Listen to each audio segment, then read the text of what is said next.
marching band after the NBA game.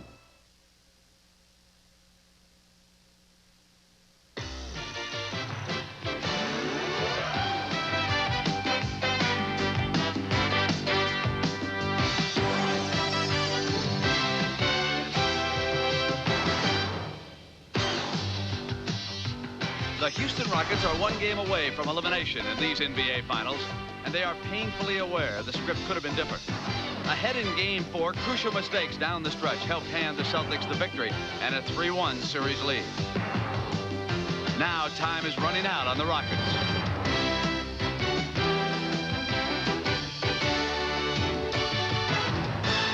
The Boston Celtics are closing in on yet another NBA title. But it's been established that their opponents from Houston are not about to roll over and play dead. The young Rockets have battled the entire season long. But in Game 4, the Celtics experience took control. Robert Parrish got physical. Dennis Johnson got red hot. And when the game was on the line, who else but Larry Bird made the shot that moved Boston within one game of championship banner number 16.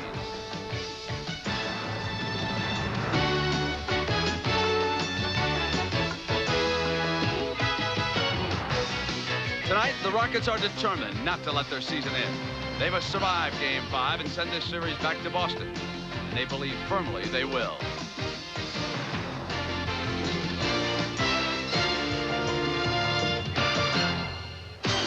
The Summit in Houston, Texas, with darkness closing in.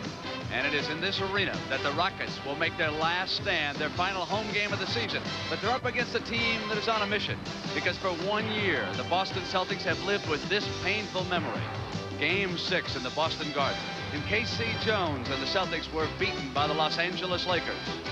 And ever since then, the Celtics have dedicated themselves to getting the championship back. This team stands above the crowd, no question about it. And a win here, and they'll be compared with the greatest ever. Their star is Larry Bird. He also sets the tone for this club inside the locker room. They were quietly preparing for tonight's 5th game. Bill Walton had his wrist taped, and that hand has played a very big role in what the Celtics have accomplished. So it is welcome to Houston. The 1986 NBA Finals. The Celtics with a chance to eliminate the Rockets here tonight. Good evening, everybody, and welcome. I'm Brent Musburger. And if the Celtics get the job done here tonight and win their 16th NBA championship, then they will receive this Larry O'Brien trophy at the conclusion of the proceedings. But make no mistake about it, the Rockets are determined to drive this series back to Boston. And the players to a man think they can do the job here tonight. And a short time ago, as they arrived at their office, Pat O'Brien got their thoughts on tonight's game. Can you win the world championship? I feel good, and I feel positive about it. I'm not going to worry about 3-1. I'm not going to go out there and think about it. I'm going to go out there and play as hard as I can. You know, we can't give up. You know, we try and win this one tonight and see what we can do in Boston. We're down 3-1. It seems insurmountable, but we got a lot of young guys inside this locker room that want to win. So your weekend plans include basketball? My weekend plans definitely include basketball. Now, the Celtics won the last game here when the Rockets made too many mistakes in the closing minutes. But keep one statistic in mind. Not all season long has this Houston Rocket team lost 2 games in a row here in the Summit. And for more on tonight's game, let's go down now to Dick Stockton and Tommy Heinsohn. Dick. Thank you very much, Brent. And of course, the natural question is, do the Rockets have anything left after their heartbreaking loss on Tuesday night? Now, Houston coach Bill Fitch has a master's degree in psychology, so he knows what to tell his team. But talking is one thing and doing is another. If the Rockets have to think of winning 3 in a row, it may be too much of a mountain to climb. But if they talk about winning 1 game, their final home game of the year, maybe that can be done. The Celtics seem intent on ending it tonight. You never want to let a team off the hook. And also keep in mind that the Celtics, a team with veteran starters, plus Bill Walton, do not want to extend this series. You never know what can happen. Tommy Heinsohn, you've looked at the eyes of the Rockets in practice the last couple of days. What do you see? Dick, they were truly stunned yesterday at practice. The only one that seemed to be able to muster any confidence and some firm statements was Robert Reed. And I even detected a little dismay and disheartened effect in the speech, the way Bill Fitch talked. So they have to believe in themselves and believe in themselves an awful lot to carry this thing through. I think their spirit and their fire and belief in themselves has to show itself probably in the end of the 3rd quarter. And we'll be looking for that to see exactly how they feel at that time. What about on the court? Each team, what are they looking to do tonight? The Celtics gave the Rockets too many offensive rebounds, 25 to be exact. they were lucky to win Game 4. They can't allow that to happen tonight. The Rockets have to get their fast break going once again. They have truly not unleashed the speed that the biggest advantage the Rockets have with their big people. They have been stopped in their half-court game to some degree, particularly Olajuwon. Well, you're going to see Ralph Sampson right here go up, get a rebound, and then head up the court against Kevin McHale. And Kevin McHale cannot beat Ralph Sampson in a one-up foot race.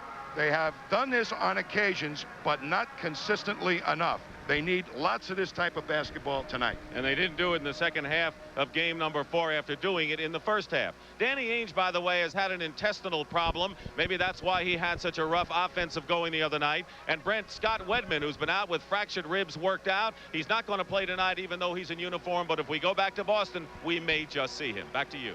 All right, Dick, thank you. So here tonight, it's a sense of history against determination. The Celtic team knows that they could go down as the best ever if they can close out the Rockets. But the young team from Houston is determined to get this series back to Boston. Now for tonight's game, the Celtics are favored again, as they have been all series long, by 3 points tonight. We'll continue. CBS Sports coverage of the 1986 NBA Finals is sponsored by Miller Lite. For great taste, there's only one light beer. Ford and your Ford dealer. Have you driven a Ford lately? And by IBM.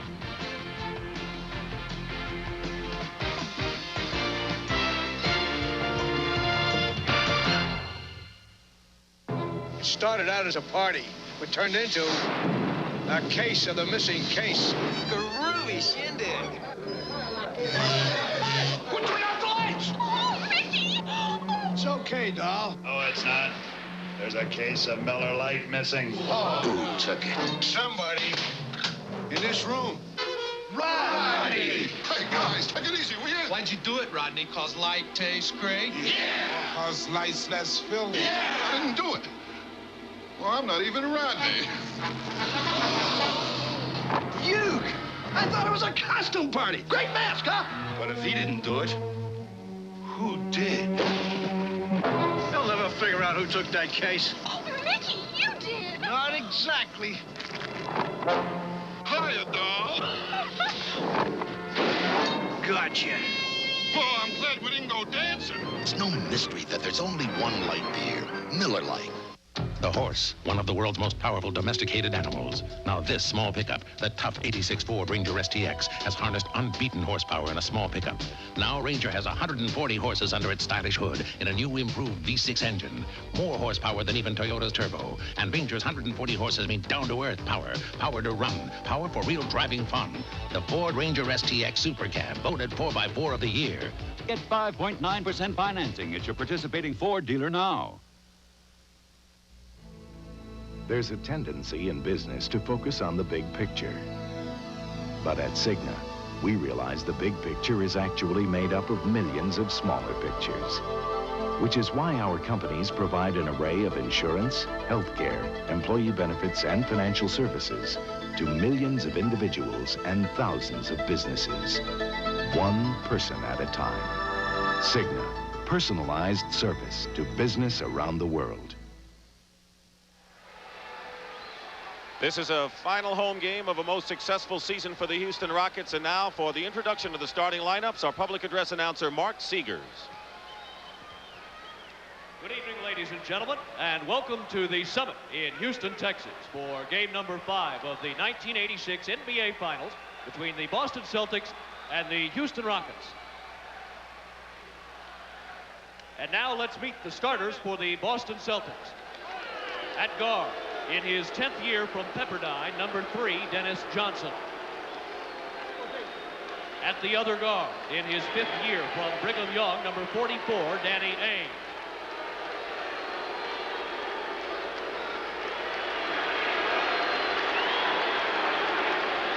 At center, in his 10th year from Centenary, 00, Robert Parrish.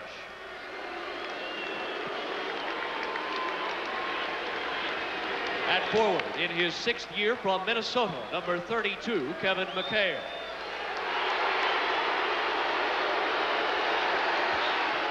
At the other forward in his 7th year from Indiana State, number 33, Larry Bird.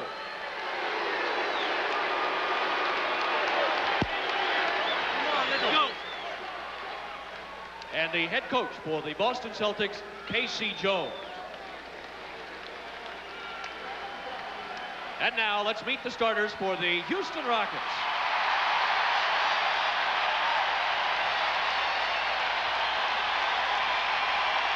At guard in his 8th year from St. Mary's, number 33, Robert Reed.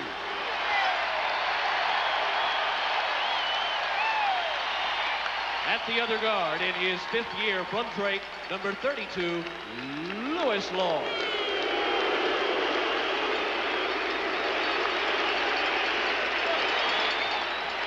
At forward in his 3rd year from Louisville, number 22, Rodney McCray.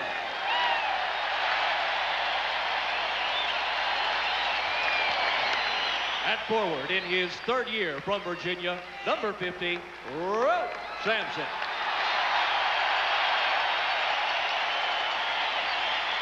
At center in his 2nd year from Houston, number 34, Hakeem Olajuwon.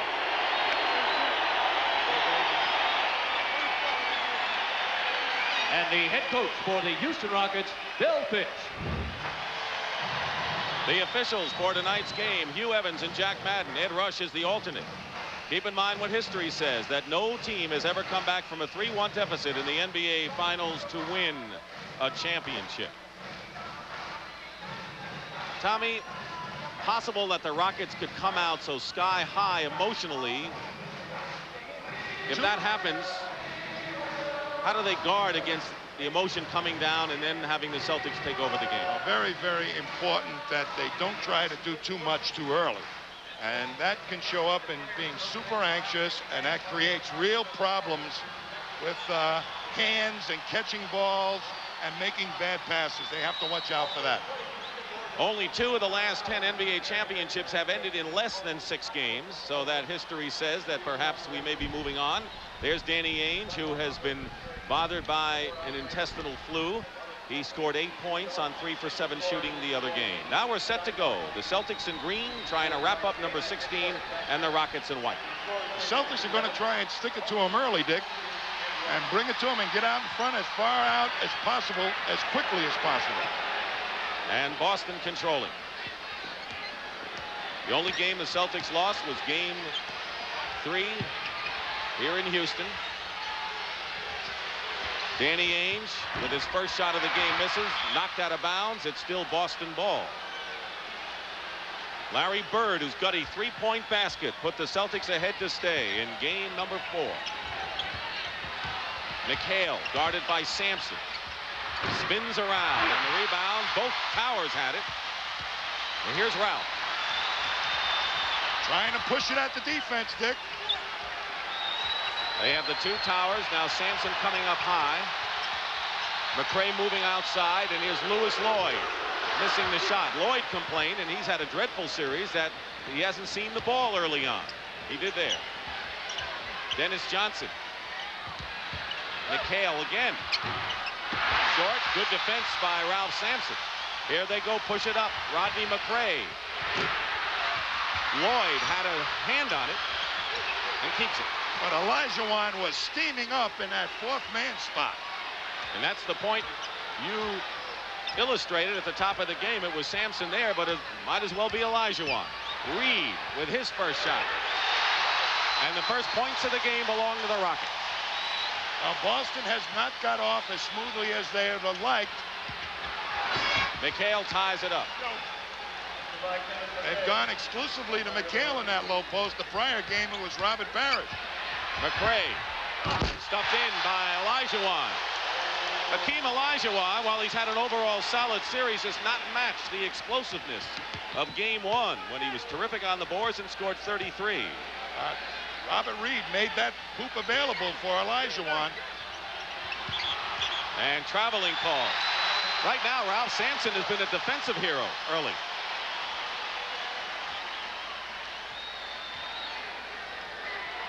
And the Rockets leading 4-2. Robert Reed. Normally a forward has had to play guard because of injuries to the point guard. Olajuwon's shot is blocked by Parrish, taken down by Ainge. Ainge going strong to the hoop and draws the foul. I tell you, Casey Jones' strategy is to try and get to Larry Bird's more, but here is McCray beating Bird. It forces Parrish to have to go and cover, and that leaves Olajuwon going strong with Bird on his back.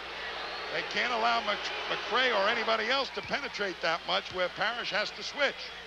There is Bill Fitch, who has a ring. And in one of those series when he coached the Celtics, he was trailing 3-1.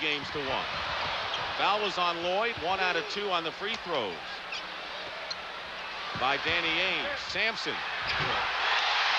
Easy shot, it seemed, for Ralph Sampson. We haven't seen him do that much this series. Has not driven in prior games from that high post position. Rockets by 3. Minute and a half gone by. Parrish with a pump and an air ball. There's McHale on the other side, and Kevin McHale has 4 points. Setting up in the half court now, looking for Akeem. And Akeem has 4 points. When they push the ball up quickly, Olajuwon can get better low post position. It's tougher to double him also. And the Celtics call for a 20-second timeout. Little strong move by Ralph Sampson. Puts it in front of Parrish and angles into the hoop, and McHale cannot keep him off. Tommy, as we take a look at the early shooting in this ball game, Casey calls a quick 20-second timeout with his team trailing by only 3. What do you think he'd be telling him now? I think he's alerting them to the fact of the penetration, that they got to try and keep the Rockets out of the middle so that the big men of the Celtics, the McHales, the Parishes, do not have to switch out and then turn loose the Sampsons and Olajuwons on the backboard. Casey Jones was an assistant to Bill Fitch when Fitch was in Boston, and the relationship, frankly, was not ideal between the two. Well, Casey was foisted on him, really, from a prior regime, and Bill kept him around. Casey thought maybe perhaps he should have been more involved, but Fitch didn't really involve him a lot. McHale again. And that's a shooting foul. Robert Reed flexing his knee, as it looks like McHale and Reed banged knees. It's a shooting foul against Reed. McHale will go to the line. McHale, with not the real good low post position, he likes to be about 2 feet further down to his right, and he forces it, and there comes Reed in on the spin.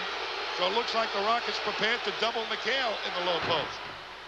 Kevin McHale had 19 points on Tuesday night. That was only the second time in the playoffs that Kevin did not score 20 in a game. He has been a most consistent scorer for the Celtics. He's had a tough man to try and shoot over, and Ralph Sampson being 7'4".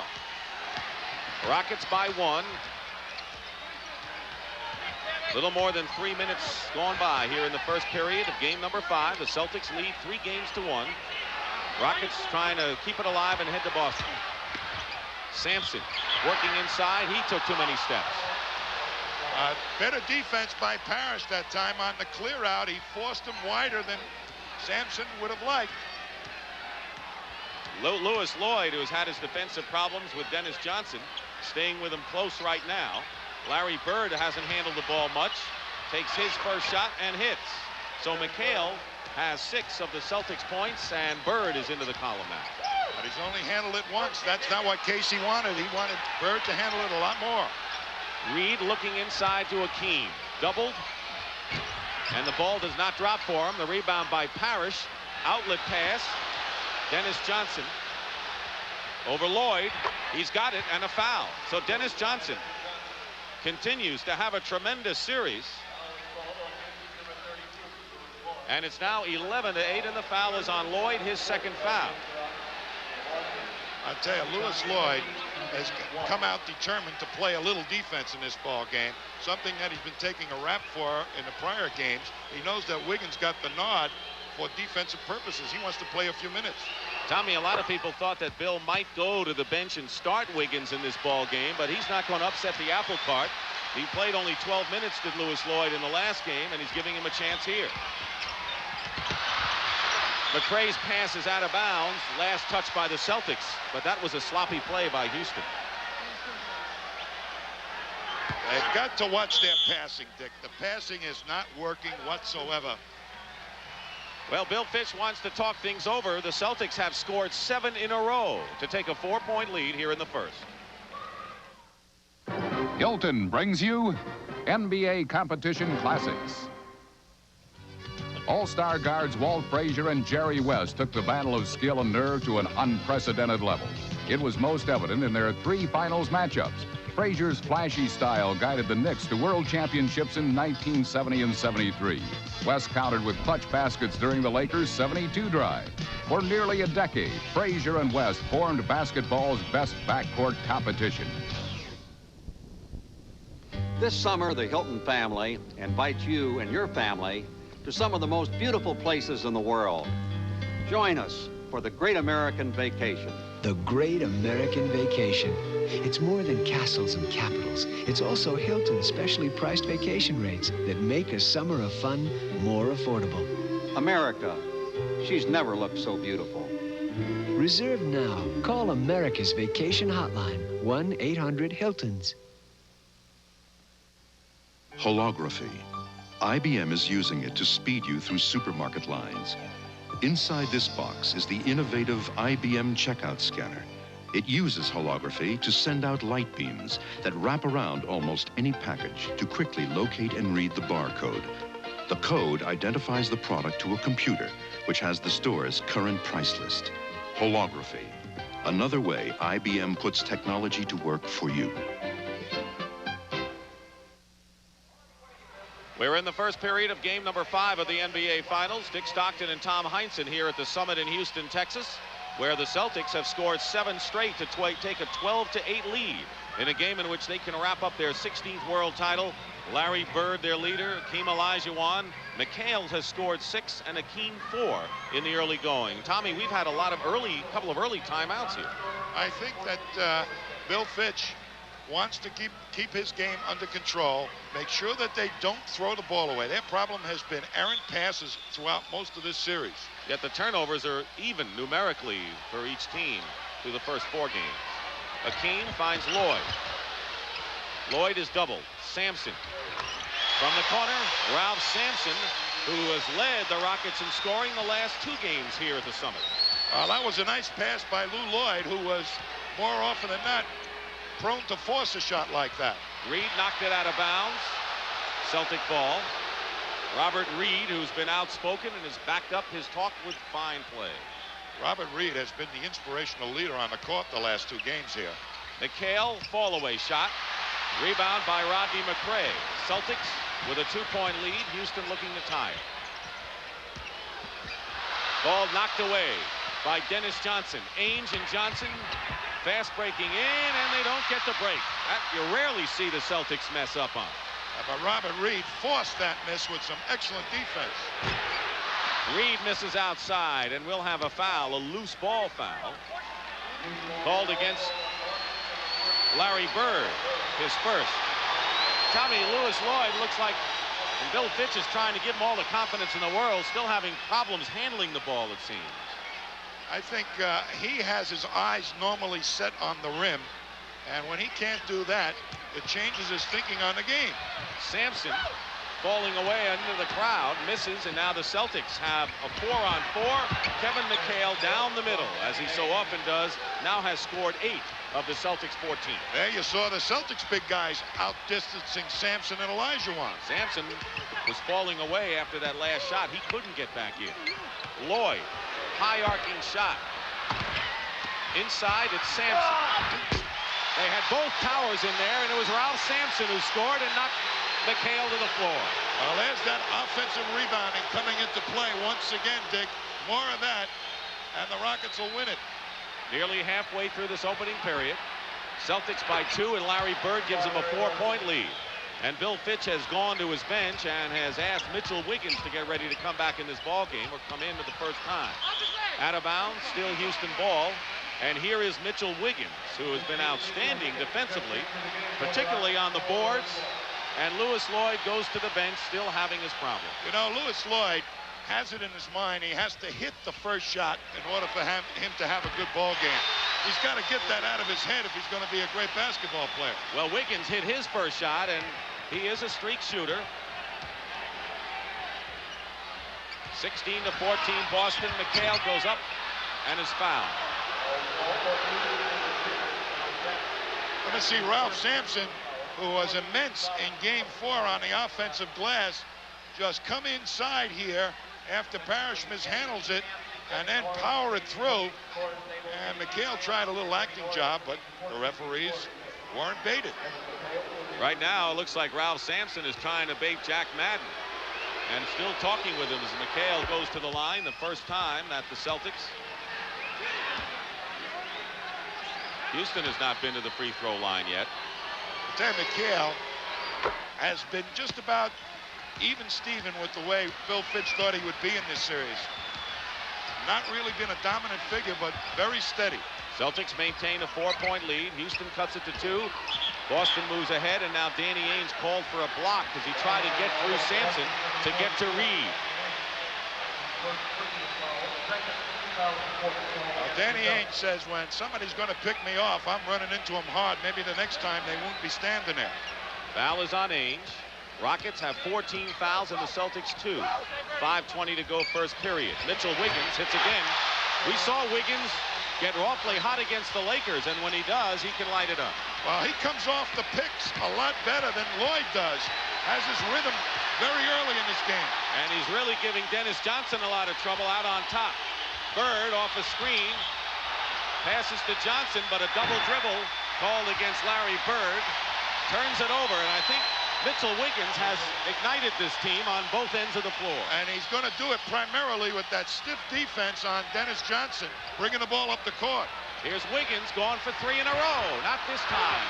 McHale beats Elijah onto the ball. And here come the Celtics. Dennis Johnson going in, blocked by McRae.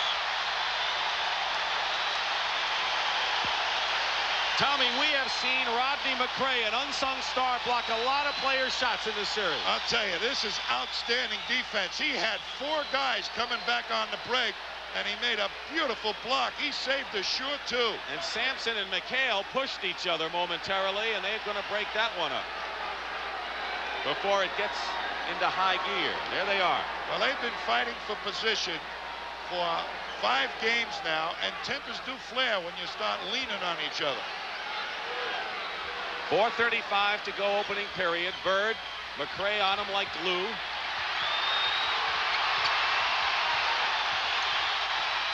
Harris over Olajuwon. Not a good shot. Good defense by the Rockets. Sampson all the way in. And it's blocked. Bird got a piece of that one. Ainge going back, and they're going to call Robert Reed with a blocking foul, and that'll be his second personal. I'll tell you, Ralph Sampson has got that great dribbling ability, but he takes it strong, and you just watch Danny Ainge come from behind and pick it off. I mean, that's a real cute play. And Sampson said, boy, I should have had that one. So Ainge is on the line after the second foul by Reed, and here is Bill Walton, who won an NBA title 9 years ago to this day with the Portland Trail Blazers. And if he can win tonight, this would have to be his favorite day of all time. I'll tell you, he had a big hand in it with that offensive rebound the other night. That cinched it for the Celtics. He's had a fine series. Rebounding, defense, scoring. Reed misses. Bird. And Wiggins knocks it away. Dennis Johnson has it. Under 4 minutes to go in the first. I'll tell you, the difference in the 2 fast breaks is how quickly Boston gets the outlet pass out. Walton has a shot blocked by Akeem. But another turnover as Ainge picks it off. And they're going to blow the whistle.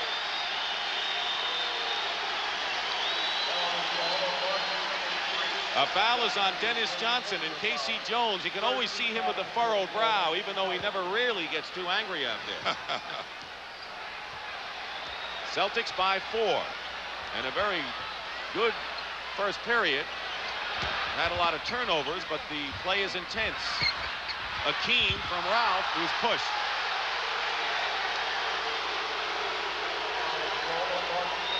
Dick Stockton and Tom Heinsohn, Brent Musburger, Pat O'Brien, And Dave Cowan's here tonight at the Summit in Houston, Texas for Game 5. 16,016, and the Rocket fans haven't thrown in the white towel, and from the looks of things, Tommy, neither have the Rockets. The last foul was on McHale. Akeem. And there's Walton fighting, losing the ball, and on the line was Wiggins, turns it over. That is the man that is driving Casey Jones crazy on the offensive glass. Mitchell Wiggins, nobody can keep him off. Dennis Johnson has been losing his concentration on him. He's only 6'4", only we say, but a lot of times he says they forget about the little guys getting inside. Ainge going for a three, short with it. Parrish, by the way, who's not in the game yet now, hasn't scored for the Celtics. He did not play in the final moments when Walton was in there. Sampson over Walton. Not much big redhead could do with that. Walton gives up the low post position to Sampson a lot easier than Parrish. Walton comes right back. And Tommy, you constantly talk about the fast break, and the Celtics did it there after a made basket. That's how quickly they advanced the ball with a pass. Celtics by 4. That's been a familiar refrain this first period. McRae. And a Boston foul, and that will put him in the penalty. The Rockets will shoot 2, and Danny Ainge has picked up his second personal foul. 2:28 to go in the opening period. Boston is up.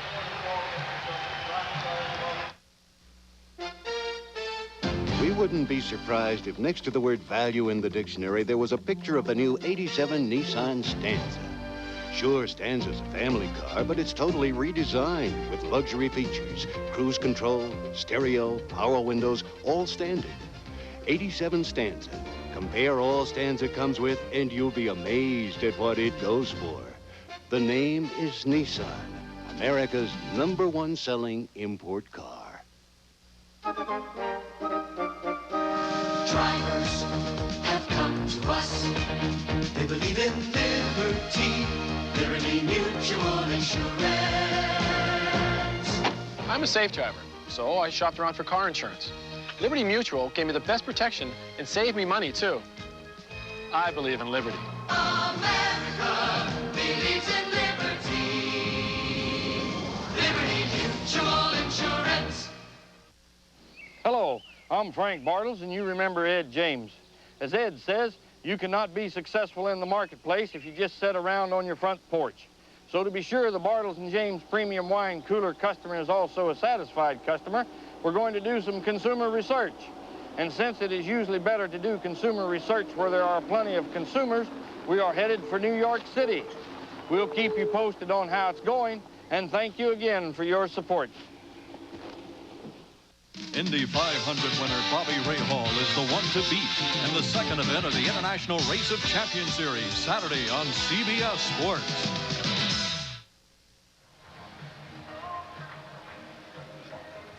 The Celtics have really been doubling down on the low post. A guy like Bill Walton will come over and double team here. When he does that, it ends up 2 guys having to defend against 1 man here, 1 man there, and 1 man there against for the rebound. They got 3-on-2 rebounding problems. You watch Dennis Johnson step up and take the bigger Ralph Sampson, but the aggressive Mitchell Wiggins is still underneath the basket, and he comes up with it. Even though he loses it out of bounds, he's making the best of the opportunity underneath the hoop. I'll tell you, that has been really hurting Boston badly. They may have to adjust that double, triple teaming of the low post game. And the Rockets, who had those 25 offensive rebounds in game number 4, have the edge once again. And Rodney McRae will go to the line and shoot. Well, when that happens, Dick, triple teaming and double teaming, it's turning one guy loose on the weak side of the court for the rebound.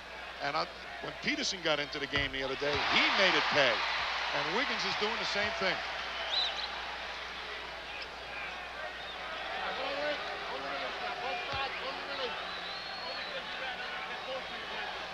We'll try to bring the Rockets to within 2. Not demonstrative by any means as Rodney McRae, but how effective he has been. It's a 22-20 game. McRae with his first 2 points of the ball game. Both teams shooting under 45%. Ames. 11 seconds.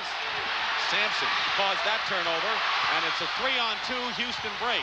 Wiggins gone in, tipped away, and the Rockets missed a 3-on-2 opportunity. Danny Ainge comes right back and banks it in. So there was 2 points lost on one end, and the Celtics are up by 4 again.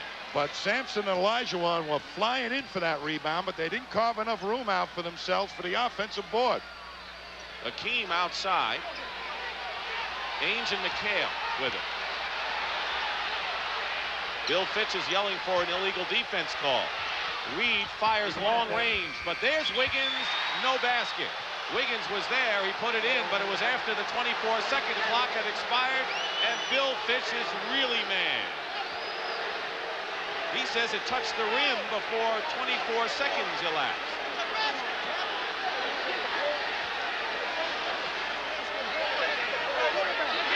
And they're going to count it. That's exactly what happened. But Casey's upset now, saying you blew the whistle. Let's see it. If it hit the rim here, it looks like it's long and hit the backboard. But if the whistle went off, time should have been called, and the Rockets should have gotten the ball, not the basket. Never hit the rim. Bird fighting through McRae.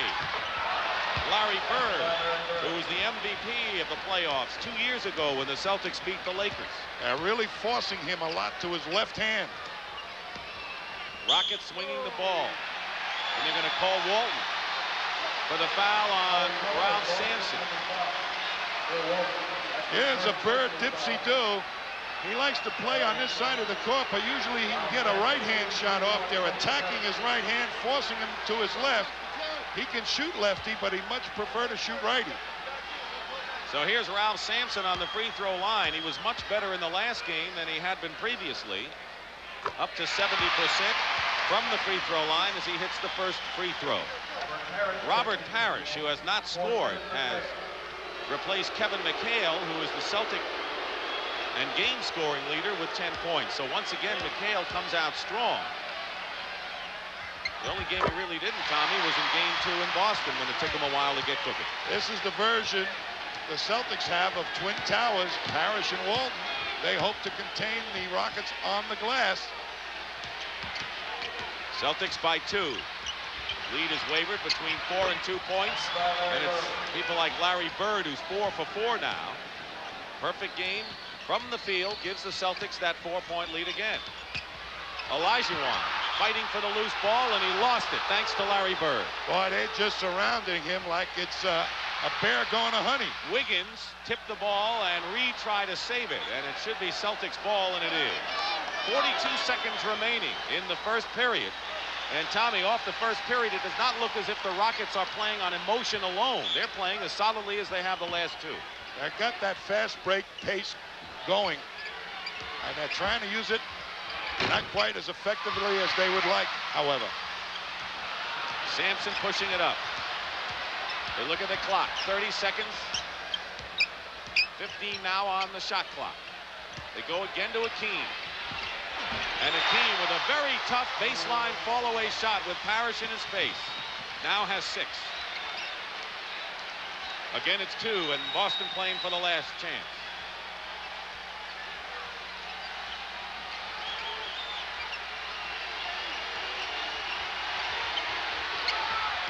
Reed is on Ainge.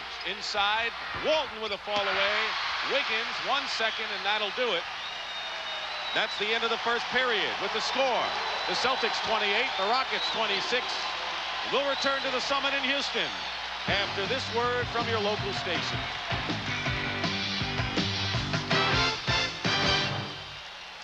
This is CBS.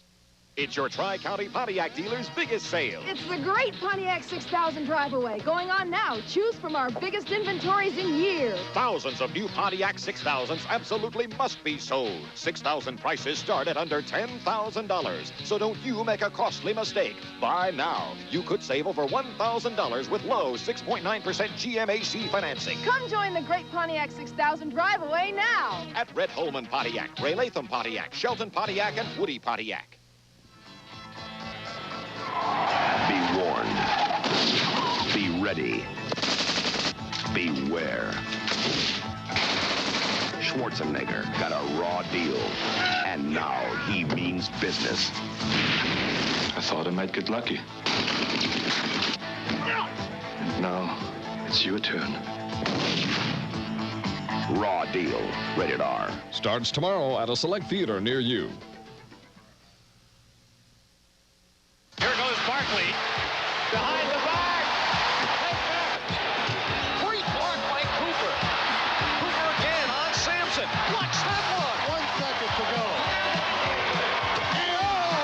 Snapped off above the rim by Olajuwon. Stolen by Magic. No look pass. Kareem scores. DJ baseline jumper. Won't go again. Look at Bird go down with the ball. Now Walton. Oh, what a play. America's game. What a play. It's fantastic.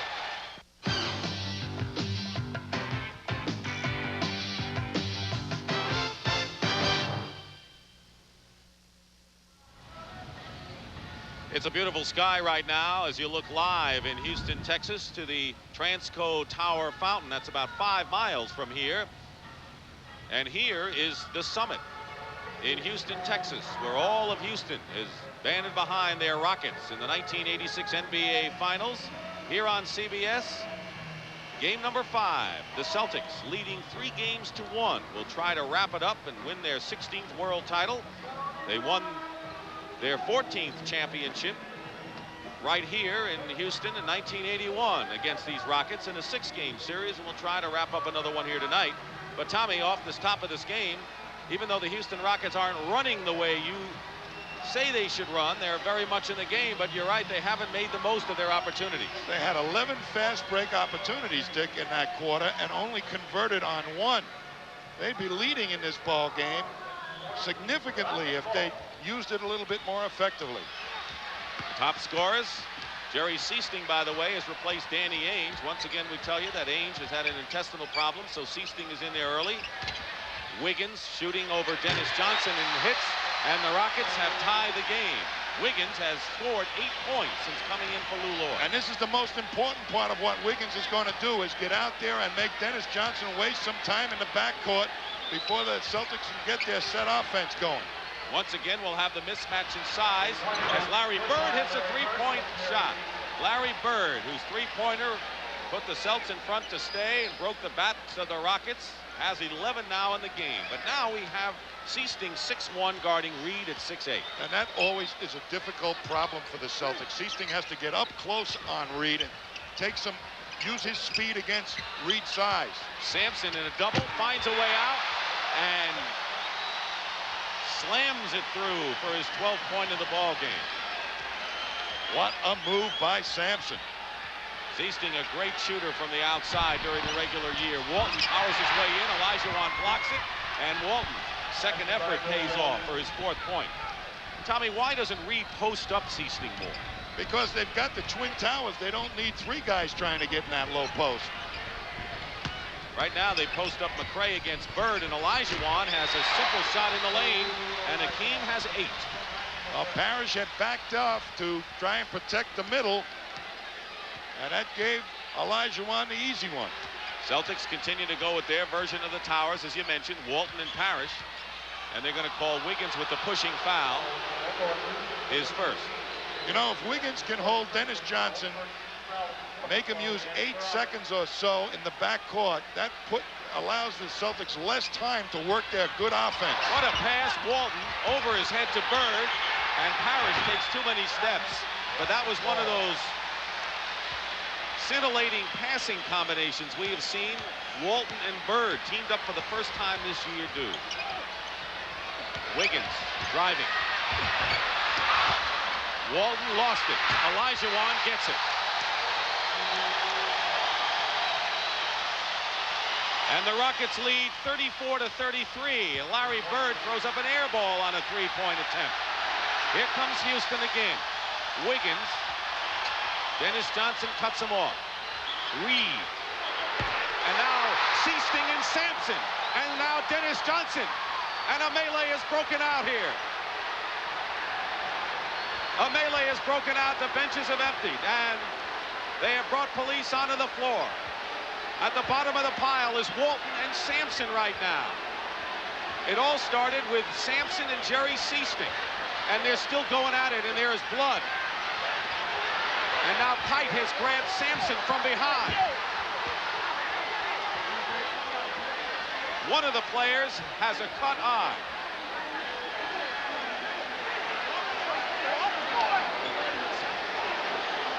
And this series has exploded right here with fisticuffs. And we don't mean just pushing, we mean earnest punching, Tommy. Well, what happened, Dick, was Seasting had to pick up Sampson in a low post, and they got a little entangled, and I think Sampson, in his enthusiasm, let Seasting have one, and Seasting came back at him. It's going to be interesting to see what happens right now. Seasting is not a guy to back down, even though he's 6'1". There's Seasting guarding Sampson, and Sampson just swung at him and hit him again. And I'm telling you, this is an all-out, and nobody likes to see a 7'4" guy go after a 6'1" guy. I think it just was Sampson's enthusiasm and desire in this ball game showing up. Dennis Johnson was the guy who was cut. He came in after Seasting, and it was Sampson who really tagged Dennis Johnson. If this were a boxing match, he would get points on that. He hit him flush in the eye. But he tagged Seasting first, I'll tell you. And that's the one, if he should be thrown out of the game for tagging Seasting. Seasting had picked him up in a low post. Here we see the subsequent action. And Dennis Johnson is not afraid of anybody. He'll go after big, small, or guy, super giants. One shot. They're going to have to weed through all of this. Sampson has been ejected from the game. So has Jerry Seasting. Dennis Johnson is right in the middle there. It was the left eye. A small cut around the left eye of Dennis Johnson. Evans and Madden talking things over right now, and we know that Ralph Sampson and Seasting have been ejected on punching fouls for the game. Of course, Dick, that appears to be a big mismatch in a swap for being tossed out, but it's Ralph Sampson's fault. He shouldn't have let himself go.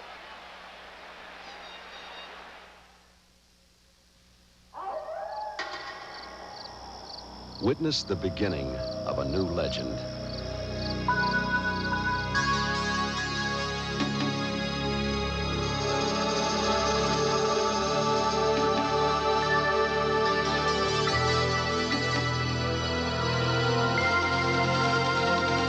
New Jeep Wrangler.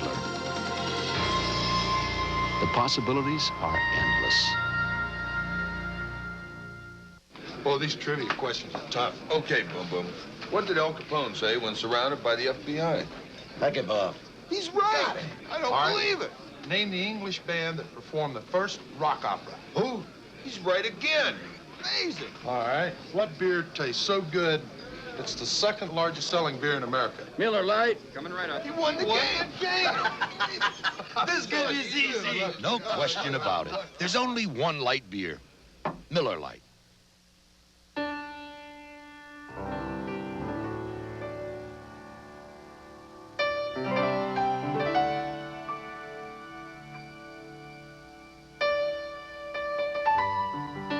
The new Honda Reflex. It'll take you places you've never been before. And back.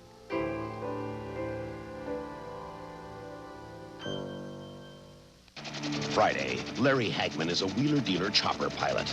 Susan Onspach is his ex-lover in trouble with the mob on a deadly encounter. Friday.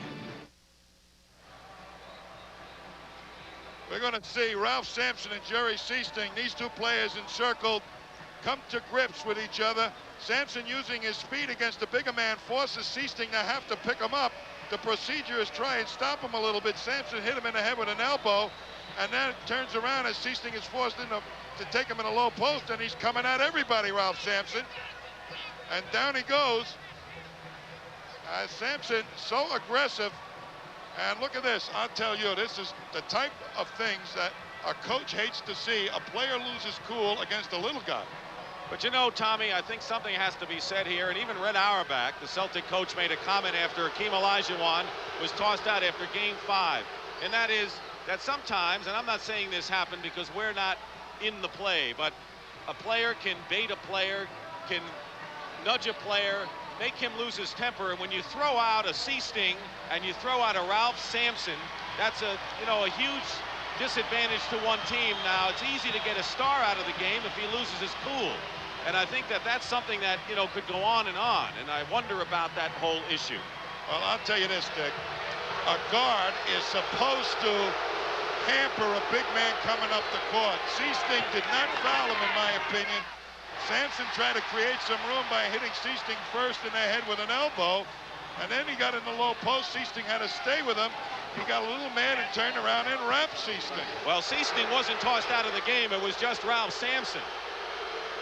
So C-Sting is still in there. The crowd boos him. He made the technical foul.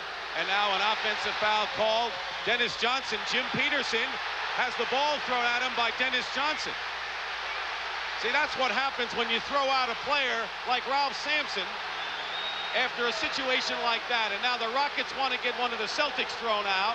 And that's why it isn't always the right thing to do to throw out one and not two in a mismatch like that. So a technical foul has been called. Right now, let's go to Pat O'Brien, who's with Ralph Sampson. Pat, what do you have? Thank you, Dick. Ralph, what happened? I took a pick down on 16 early in the game, and talking about getting somebody back. I came down, Walton grabbed me, and hit 16 hit me, and I swung and hit him, and everybody collapsed on everybody else. That's all I got to say about this bullshit call.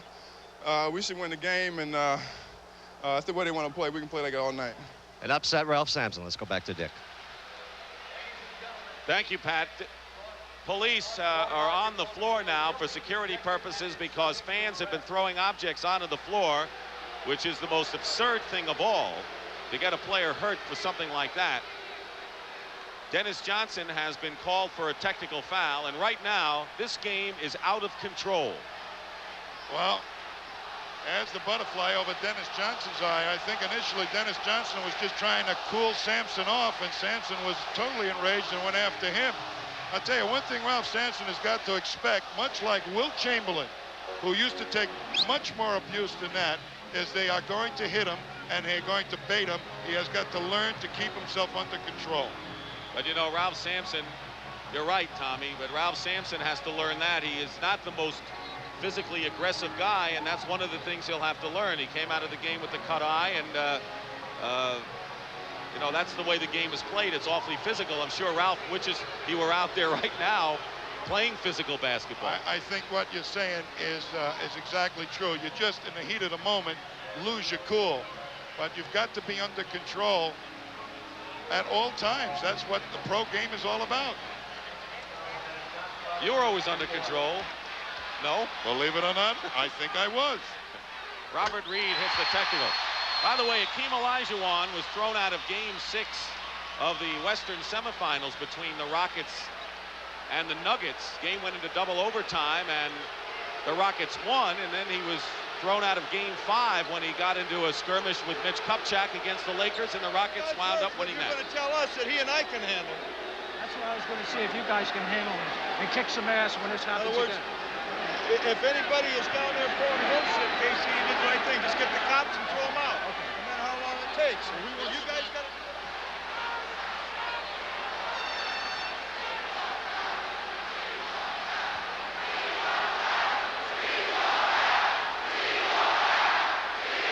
I think basically what they were saying is that the coaches said, we'll handle our own guys. Well, the referee's making a move right now to bring them in the huddle and give the coaches a chance to talk to these players and say, let's play basketball here instead of a prize fight. And the crowd is chanting, we want Ralph, as we have an official timeout here in the second period. Legends of the NBA, the best come through. Sponsored by Schick. Game 6 of the 76 finals, and Boston goes up by 2 in double overtime. With a second left, Phoenix looks for a miracle. Won't start until it's touched. They'll have to throw it up. Garherd, turnaround, shot in the air. It's good. It's tied again. I don't believe it. We've got a third overtime in a Boston Hurd's heroic shot highlights the greatest game in NBA history.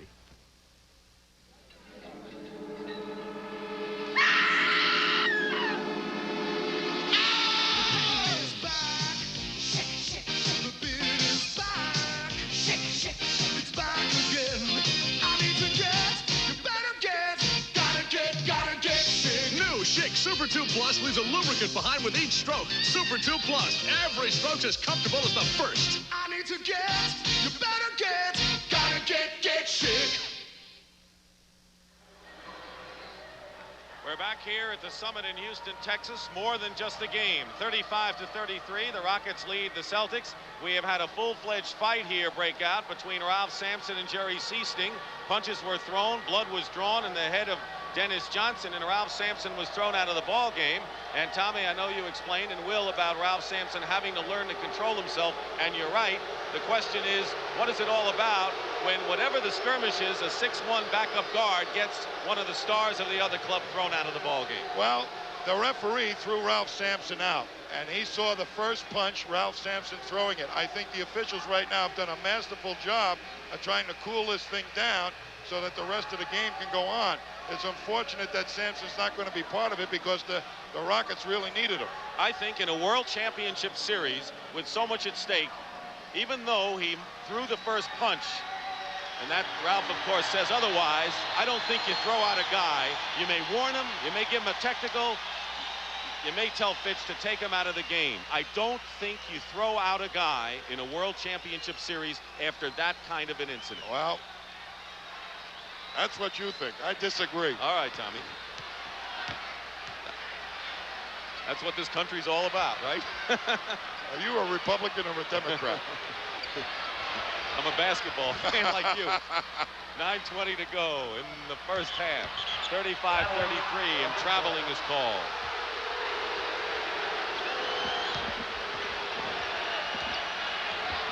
So let's see if we can get back into this game.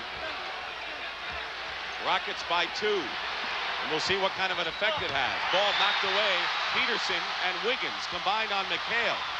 McRae going up, banks it in, and the Rockets lead by 4. You know, what you got to be careful of right now is the officiating. Sometimes the officials will lean to the side of the Rockets, you know, subconsciously that Sampson's out of the game. And maybe the Rockets will play better because Sampson's out of the game. As the shot is blocked by Akeem, Seasting throws the ball away. Here's Wiggins and McRae. Back to Peterson. And I think the Rockets are playing better without Sampson, at least right now. They are going to be sky high. They have reached down. The extra motion, perhaps, to win this game provided by Ralph Sampson in that fight for the Rockets. It is a 37-33 game. Houston is leading.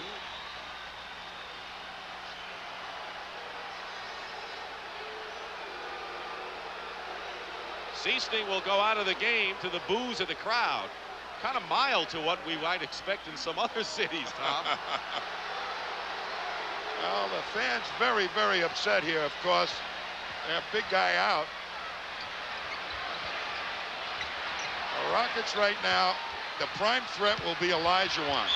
Akeem goes up and is fouled. That is the first team foul on the Celtics in the second period.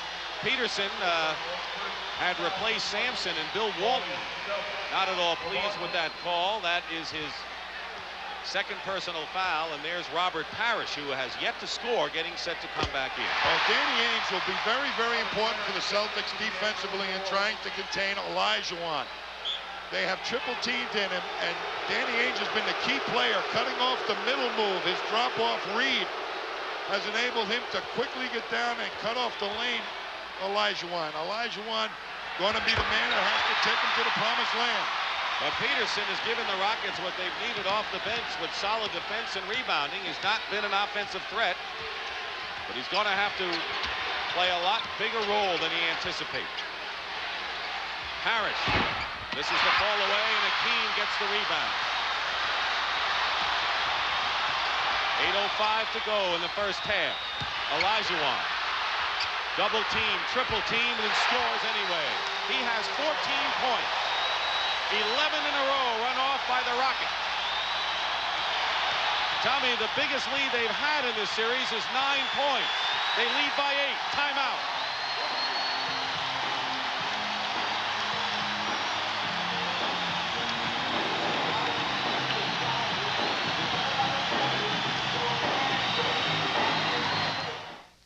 In Alamance County, North Carolina, Honda lawnmowers are assembled from the wheels up.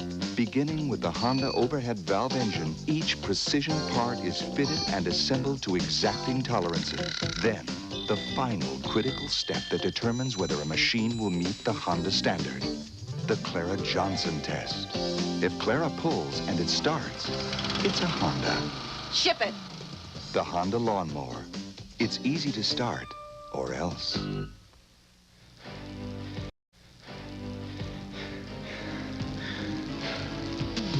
Gatorade is thirsty. Gatorade is thirsty.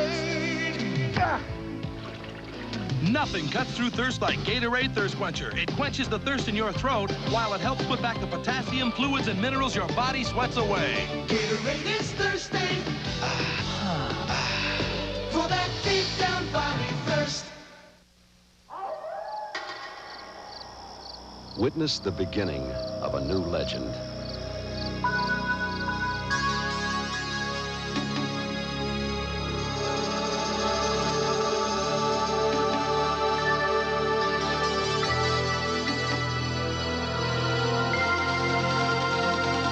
New Jeep Wrangler. The possibilities are endless.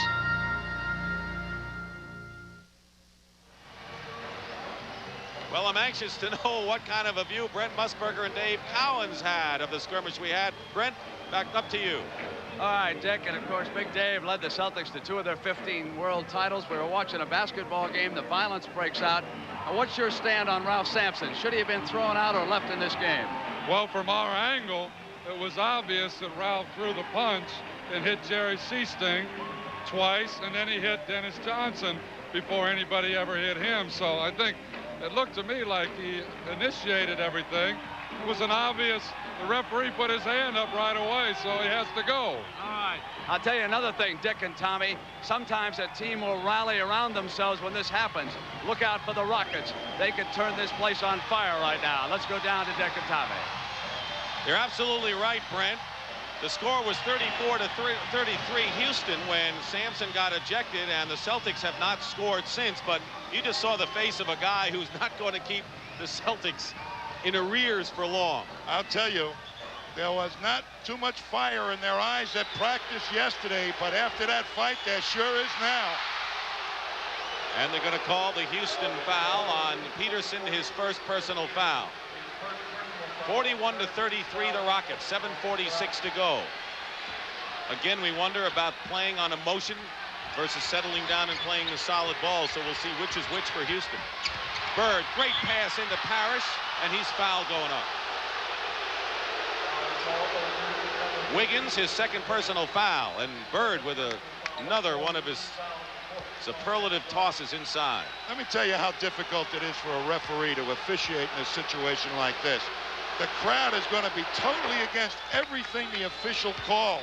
And there's a tendency, unless he's a real good official, to swing with the crowd. I've seen it happen a couple of times, and even the best of them can be swayed. I think right now the officials have got their feet back underneath them. Parrish with his first 2 points of the game, and they come with 7:35 remaining in the first half. The Rockets by 6. Wiggins. Mitchell Wiggins, 10 points. That's more than his series average. Tell you, Wiggins has just been outstanding. McHale working against Peterson. He's short, and the rebound by Olajuwon. 6 rebounds for Akeem. McRae finds Wiggins. McHale, good outlet to Bird, knocked away by Robert Reed, and he prevented 2 points there. Not enough stuff on the outlet pass, but Celtics with the right idea. Into Parrish against Akeem.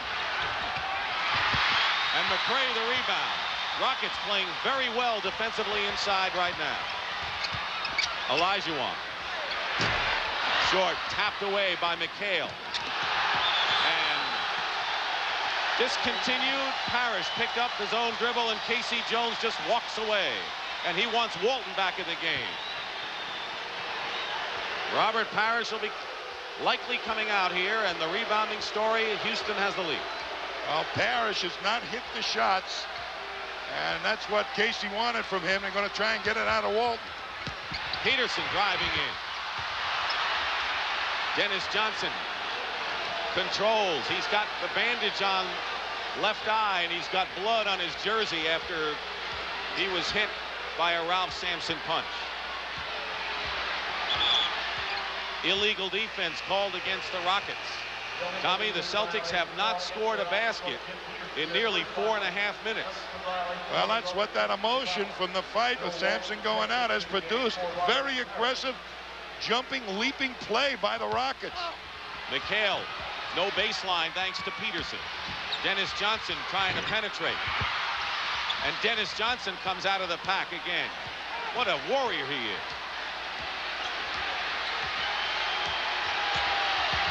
Going in on Wiggins, blocked by Olajuwon. Goaltending called as Hakeem blocked it against the glass. Give the basket to hard-working Dennis Johnson. Hakeem either trapped it on the glass or hit it after it touched the glass. That's goaltending. 5:45 remaining in the first half. McRae. Rodney McRae with 6. The leading scorer is Olajuwon with 14 for Houston. Ralph Sampson was ejected after he scored 12 with 3 rebounds. Sampson went out with 9:40 remaining here in the half. 5:20. Bird fall away, and there's Reed. Outlets to Wiggins. Wiggins lost the dribble. And the foul on Dennis Johnson. Houston has missed just 3 of 11. Celtics struggling from the field this period. Rockets playing outstanding defense right now. The last trip up the court against Bird, they waited till the last instant to double him and put him under the gun to take a tough shot. 3 fouls now on Dennis Johnson with 5:07 to go in the first half. You saw Seasting getting set to come back in. They double Hakeem. Reed gets a step on Ainge. Fires it in. Off the glass. And the Rockets have the biggest lead they've enjoyed in the 1986 NBA Finals, 10 points. Their biggest lead previously was 9 points in the second period of Game 2.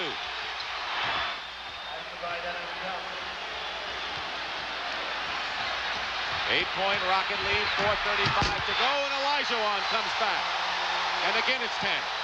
Boy, when they push it up, Olajuwon's a different ball player on the boards. Dennis Johnson in and out. Bird fighting off the glass, and Reed has it. And here come the Rockets, breaking again. McRae. And McHale and Walton were there. And a Celtic foul. They're going to see Houston with Olajuwon storming up the court. They move it out quickly, even after a made, which we haven't seen an awful lot. But look at the pass up the court, strong to the hoop, and here's Olajuwon right there, quick for the stuff. Foul is on McHale, his second. I mean, he was talking an awful lot yesterday, but look at Robert Reed saying, we want to win this game. I don't want to leave our fans who have treated us so well this year with a loss. And the Rockets have also treated the fans very well. As McRae missed the first free throw, they lost only 6 games this year, 2 of them to the Celtics. And Houston 8-1 in the playoffs at home. And McRae will try to give the Rockets an 11-point lead now. 4:16 to go in the half. Ralph Sampson ejected from the game, and the Rockets will have to go the route without him. I'll tell you, this man, Rodney McRae, has been outstanding. Hasn't said much. Nobody talking about him too much. But what a job he's done on the boards and in helping to defend against Bird. Here's Ainge. And Danny Ainge hits. 7 points for Ainge. 9-point Houston lead. 4 minutes remaining now in the first half. Olajuwon again working against Walton. There's Peterson with the offensive rebound and the basket, and he got in on McHale that time. He has been outstanding this whole series, Dick. Jim Peterson on the board. Timeout, Boston.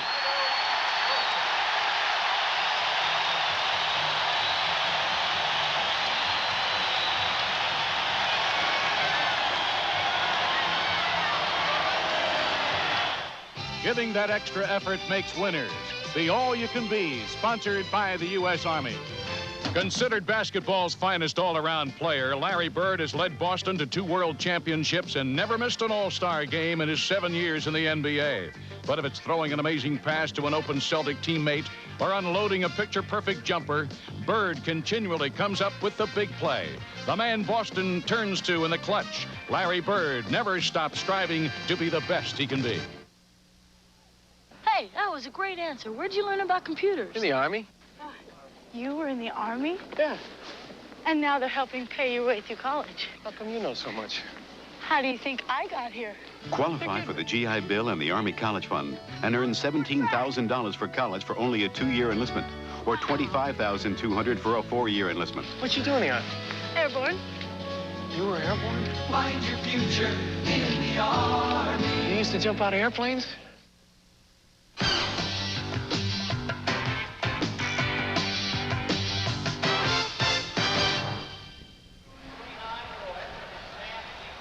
You watch Jim Peterson right here. He's going to be a key man as Kevin McHale goes over to double. He's going to slide in for the rebound. Nobody is blocking him off. That's what the Rockets are taking advantage of. 3-on-2 rebounding on the weak side. As Danny Ainge, who doesn't block him out. Kevin McHale, who doesn't get to him quick enough, and he's in there all by himself. Somebody has got to go pick up those people as they're coming to the glass. But when they double, there's only 2 Celtics to block out 3 Rockets. Peterson, Jim Peterson, has again come in and made an impact in this game. He's had to play with Sampson ejected. And I'll tell you, Tommy, that Walton has done a marvelous job for the Celtics off the bench, but Wiggins and Peterson have kept the Rockets alive to this point. Walton and Olajuwon, the 2 centers. McHale up on high. Spinning up. Tipped up. Walton banging the boards. The rebound by Reed with 3.5 to go. Wiggins. Biggest lead for the Rockets. The 11-point margin they have now. Redirecting traffic. Celtics have 1 foul to give. But I'll tell you, the Rockets are ready to push it up at every opportunity, something that they were not able to sustain in the other game. Olajuwon, air ball as the 24-second buzzer sounds, and it'll be Celtics ball. Boston with good defense, and once they saw the Rockets go into half court, they clamped up. Really tightened things up there. 3 minutes to go in the first half. I'll tell you, the longer that takes to get the ball into the hands of Larry Bird, the less options he has to score. Here's Bird, missing. Rebound Peterson. Bird has 11 points, only 3 this period on the 3-point shot. Wiggins banks it in. 12 points in the game for Mitchell Wiggins.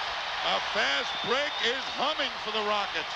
That's what you said at the outset. In fact, in the beginning, you said that may be the only way they can win. 2.5 now in the half. McHale and Walton is there. No basket. A foul on the Rockets before the shot. It'll be Peterson, his 2nd personal foul. We have had a wild game here in Houston in Game 5 at the Summit, with the Celtics leading 3-1 and prepared to wrap things up.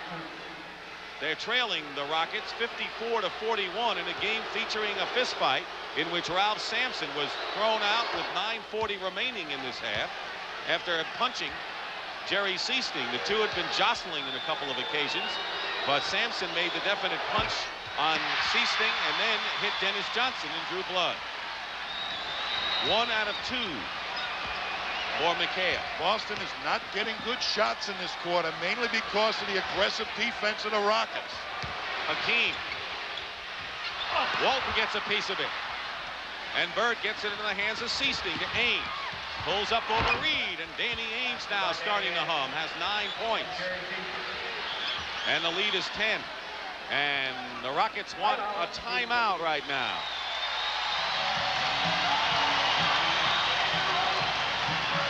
They have outscored the Celtics 20-11 since they lost Ralph Sampson.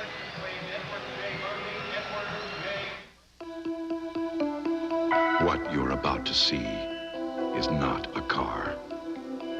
It's not a motorcycle. What you're about to see is a totally new form of personal transportation. It looks like nothing you've ever seen. And it feels like nothing you've ever driven.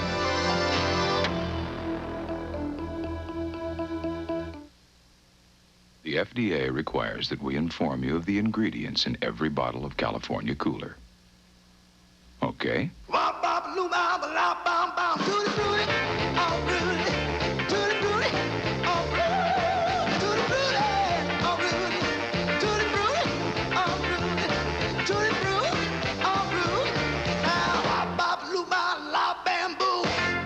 California Cooler. The real stuff. If there is a Game 6, we will be there. Sunday, 1 o'clock Eastern Time, back at Boston Garden.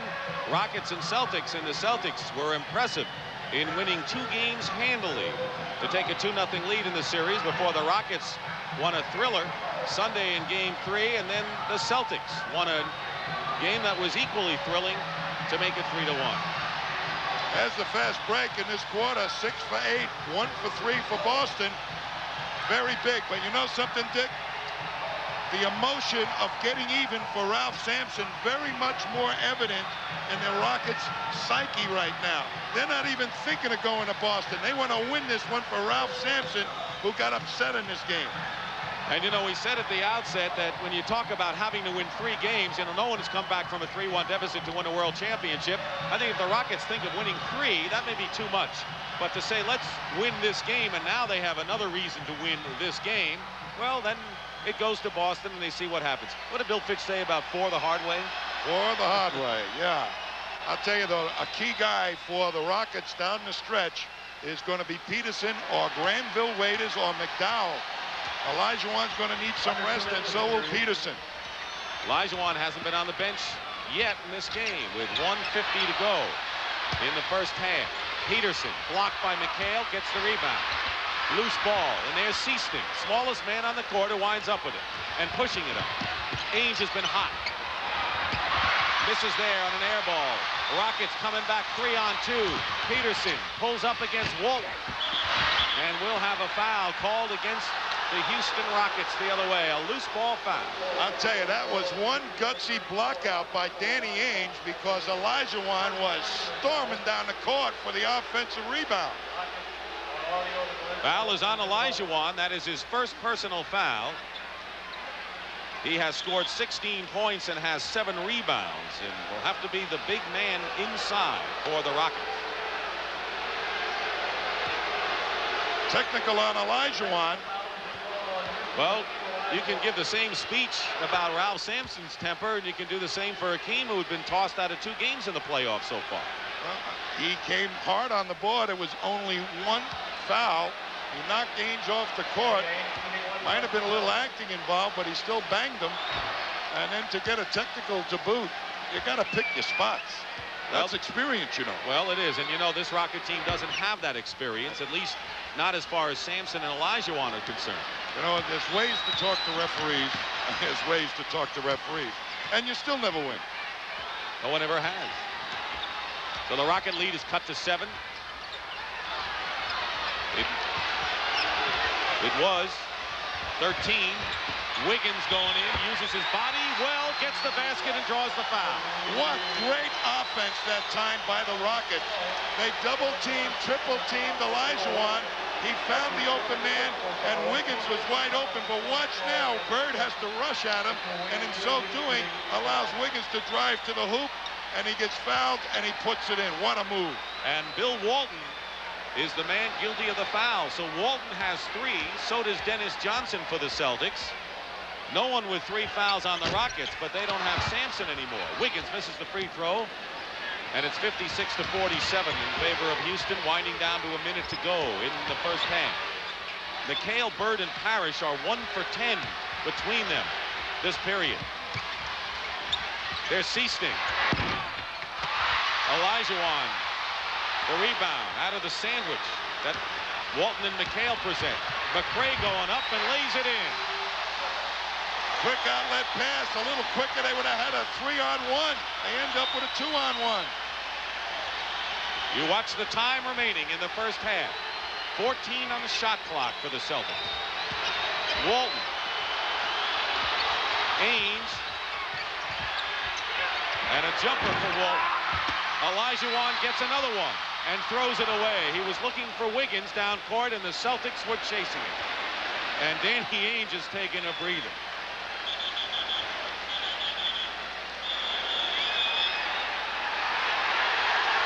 And a 5-second violation, and now called by Evans. Called by Jack Madden. Now Evans is talking to Madden. They were wiping up the perspiration from the floor, and Jack Madden went off with the 5 count while Hugh Evans had held up play. So they got it straightened out, and the Celtics still have it with 21 seconds remaining in the half.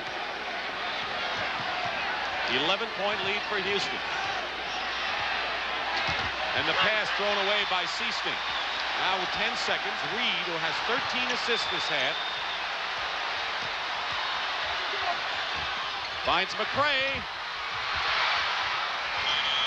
The buzzer sounds, no basket. It's been a wild game here in Houston, where the Rockets have their backs to the wall. But they have come out strong, and after losing Ralph Sampson, have opened up an 11-point lead over the Boston Celtics. Live from Houston, CBS Sports coverage of the 1986 NBA Finals is sponsored by Renault Jeep, official vehicles of the NBA. Honda Power Equipment, lawnmowers, lawn tractors, and portable generators made to last. And by Gatorade is thirst quencher. Gatorade is thirst aid for that deep down body thirst. Leave it to the good hands, people. Got mommy's nose, you got daddy's cheeks. Leave it to the good hands, people. Now that granddaddy's fish is right over there. Right there. Your brand new car, your shining star, your golden years, your wedding tears. Leave it to the good hands, people. You're in good hands with Allstate. For over 50 years, people have put their trust in Allstate. We made it. Welcome to the neighborhood. We protect their homes, their cars, their businesses, and their families. Let Allstate take care of your insurance with straight talk and solid value. And the simple promise that you can count on us to help protect what's important to you. Your hopes, your schemes, your plans, and your dreams. Leave it to the good hands, people. You're in good hands with Allstate. A member of the Sears Financial Network. Over 1 billion people can't do one simple thing, this. Because that's how many people don't have enough clean drinking water. So DuPont decided to do something about it. The result, a remarkable technology that makes it possible for water treatment systems to actually make drinking water out of ordinary seawater. You see, sometimes the answer to a problem is all around you. DuPont, better things for better living. Only you. Just because you've washed your car doesn't mean you're finished.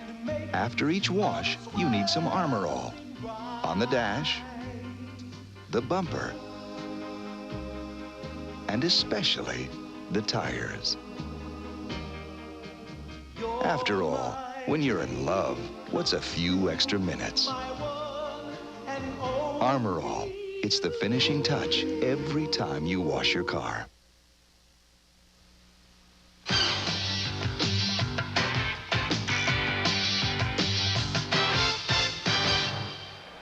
We're at the half of a wild one. The Houston Rockets leading by 11 over the Boston Celtics. They must win this game to send this series back, of course, to Boston for a Game 6 on Sunday.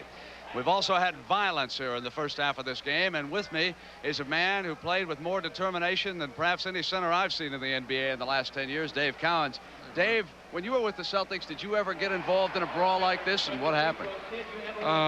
I was in a few scuffles. I mean, basketball is kind of controlled violence in a way if you look at it. This kind of got out of hand a little bit. Well, let's take a look at the incident again. I know some of the folks may have just joined us. That is Ralph Sampson, who is circled. Keep an eye on him because he and Seasting are going to have contact after Sampson comes across the midcourt line. And then keep an eye on those two men because this is where it starts. Right there's the first blow. Seasting moving over to cut him off. Sampson objects and stays with him. Now watch Ralph. He will turn on Seasting and he will deliver the first blow right there. Seasting was already turning his head. Now Dennis Johnson steps in, and there's the right to Seasting, and Johnson comes and catches the left hand. Now Bill Walton comes in low and tackles Sampson down to the ground, and then of course both benches empty, and finally they are able to subdue them. And Dave, I want to ask you, you still feel after watching it again that Sampson and not Seasting is the only one who should be tossed out in that situation? I think so because Jerry Seasting was just doing normal basketball things on the floor. He was just there. Sampson looked like he came by and threw an elbow, and then they were posting up.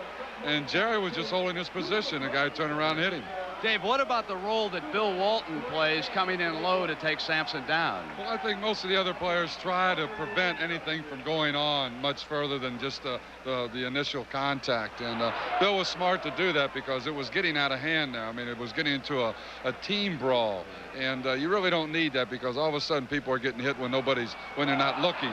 And Dennis Johnson, we should point out, would not have backed away. He would have kept on coming, and he really seriously could have been injured by Ralph Sampson, a 7'4" player, throwing punches like that. Basketball players, athletes in general, when they play in this kind of environment, they're keyed up already, and they're tough individuals. They've been through street games. They've been through a lot of hard practice and a lot of hard games. They're used to this sort of a thing. Now, Dave, what about the reaction of the Rockets and the crowd coming out of that incident? How they picked it up. It was a one-point game at the time. The Rockets were up by 1. They suddenly went off to their biggest lead of the series. Well, definitely the home court has a difference, made a difference in this one. And now going into the halftime, I think they'll diffuse a little bit. And the surge and the emotion won't be there, perhaps. It's got to, because that really drains you. And you're going to have to think, listen, let's regroup. Let's go out and really play a good, smart brand of basketball. The Rockets seem to handle it a lot better than the Celtics did. David, we should also point out that the head of officials, Darryl Garretson, is in attendance.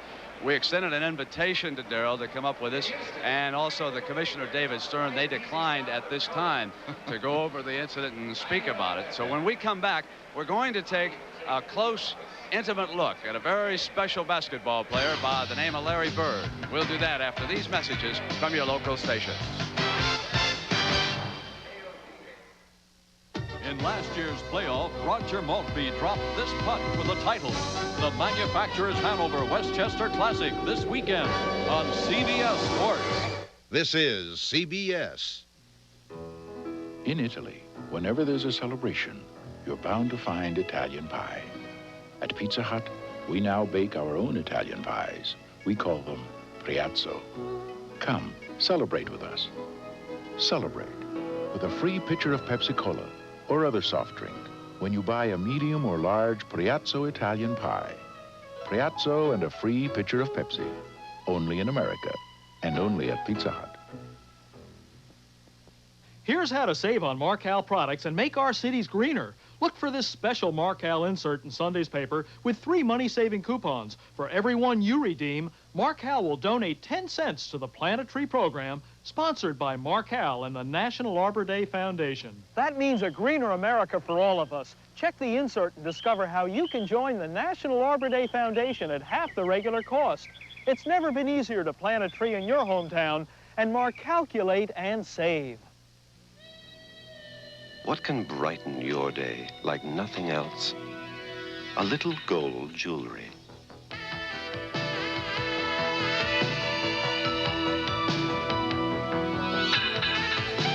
What makes a woman feel good about herself? A little gold jewelry. Nothing else feels like real gold. The Controversy of Fermi 2, 6:30 Sunday.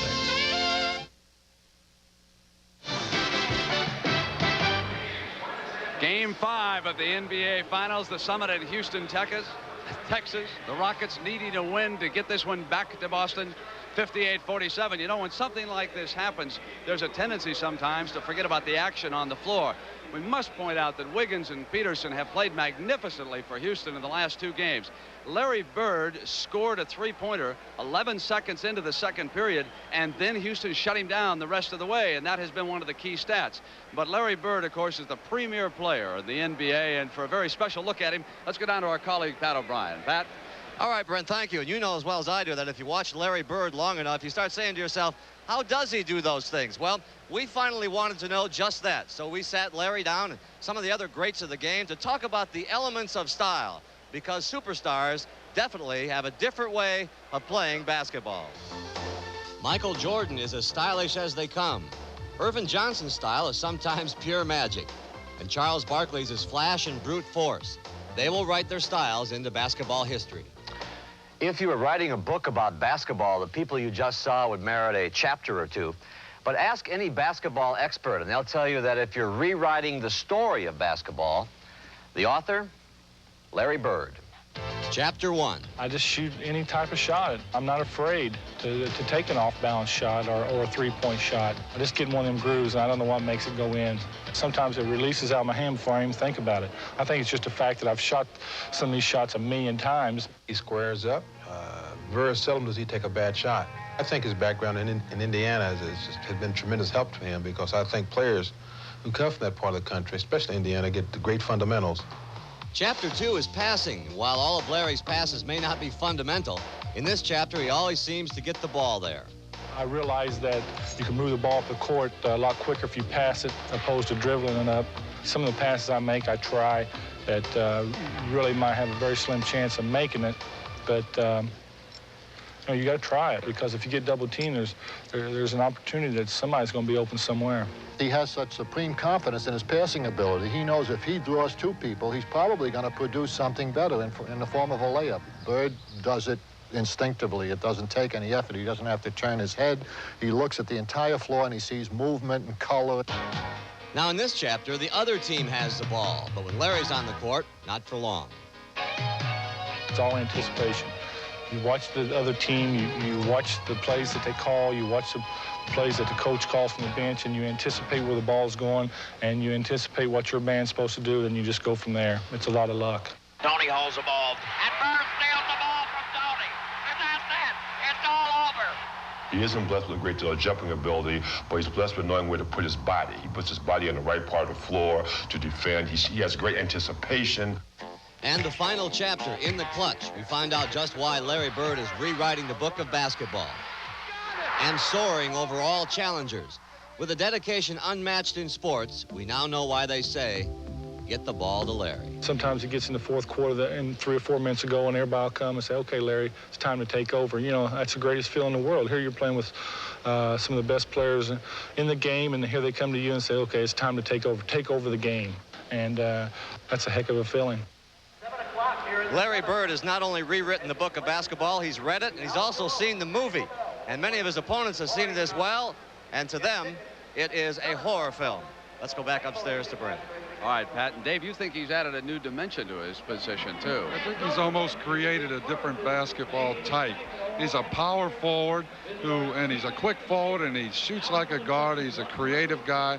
He's really a tough-minded person, you know, and he has a sense of purpose. And the guy just keeps trying to get better and better. Yeah, Dave, let's go down now to Coach K.C. Jones, who's with Pat O'Brien. Pat? All right, Brent, thank you. K.C., what about the fight? How did the fight change the tenor of the game? Well, what happened was that, I think it really got the Rockets up. I mean, motivated them, and they were just running and jumping and shooting the ball, but it really, they really took it from us. On the other side with us, we just totally came loose, unraveled, and the whole bit. And very difficult to try to get it back together, but the thing just went crazy. So now, at halftime, what I try to do was say, okay, let's go out there with some cool, and let's try to operate the way we're supposed to. All right, thank you, Casey. Let's go back upstairs to Brent. All right, so we will see, Dave, in this second half if the Boston Celtics are able to come back and operate with some cool. If not, we're going back to the Boston Garden. Now, CBS News Break. From Channel 2, this is Newsbreak. I'm George Sells. And I'm Kathy Adams. He's a traitor to the U.S., and a jury of his peers says he's guilty. We'll have the tales. Terrorism abroad is creating hardship in our area. Local travel agents are forced to lay off employees. Some presidential arm twisting. The sale of arms to the Saudis goes through. Detroit's Pistons, their home court is about to change location. Steve Still will have the latest. Now this. When the sun's real hot, a day of hard work seems to last a week.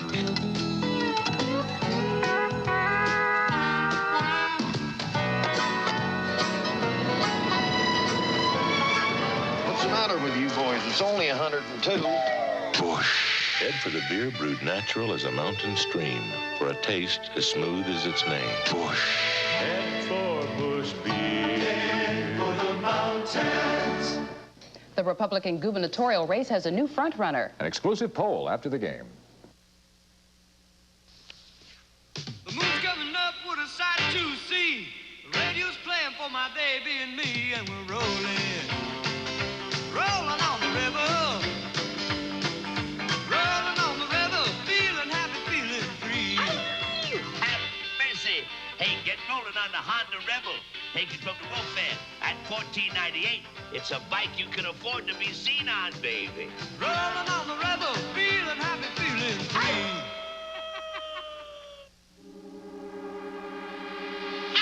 The beard is back. Shake, shake, shake. The beard is back. Shake, shake, shake. The beard is back. Shake, shake, shake. It's back again. I need to get, you better get, gotta get shit. When the beard is back, Schick Disposable is always ready for close, clean shaves. Shave after shave. I need to get, you better get, gotta get Schick. Basketball's a team game, but each player has his own moves to make. Sometimes you know you can do it, but sometimes you want somebody else to give it a try. On the court, good moves score points. On the road, a bad move can lose the whole game. If a driver's been drinking, make your own move. Don't let a drinking driver take you anywhere.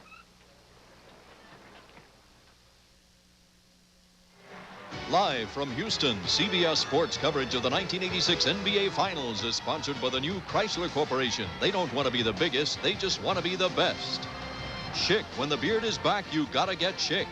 And by Quaker State, the big Q stands for quality. Always has, always will.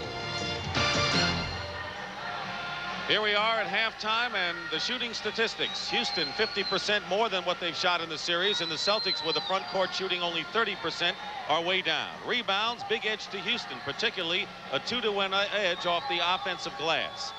And the front line scoring shows an edge to Houston, despite the fact that Ralph Sampson, with 12 points, was ejected after playing 14 minutes. Now, the obvious question, the Houston emotion was apparent in the late stages of the second period. Where do they go from here? Well, it might be very difficult to keep that emotion up, but that's what they need, to keep the pace of the game that they had in the second quarter without making a lot of turnovers. They have not done that in the past. Maybe they will here. And Robert Reed with the ball, and he set a record for one half in the championship series with 13 assists. Robert Reed, not known as a playmaker, forced to play in the backcourt. Takes the shot, misses, and the rebound inside taken down by the Celtics. Keep in mind, the third period has been the Celtics period most of the series. And the Celtics just trying to slow it down and cool the tempo down. And the Rockets have to do the opposite, I would assume. 11-point lead for Houston. Ainge driving around Reed. Stepped on the line and turns it over. Leading scorers in the game for the Celtics. Ainge has 12 to lead Boston. Elijah Wan with 16. He tops the Rockets. Boston has to get the ball over the 10-second line quicker than they're doing so that they can move the ball around, get that good passing working for them. Rockets turned the ball over a lot in the third period early on. Lloyd starting out this half, misses inside. So Bill Fitch going with his starting guard Lloyd, even though Wiggins had a tremendous first half with 14 points in 18 minutes. Ainge driving around Reed, good first step, but he lost the ball. Peterson saves to Reed. Lloyd in the open court where he likes to play, and Lewis Lloyd gets his first basket of the ball game, and he's got to breathe a bit easier now. Well, with the pace of the game, the way it was in the first half, if he gets on the front end of the fast break, watch out.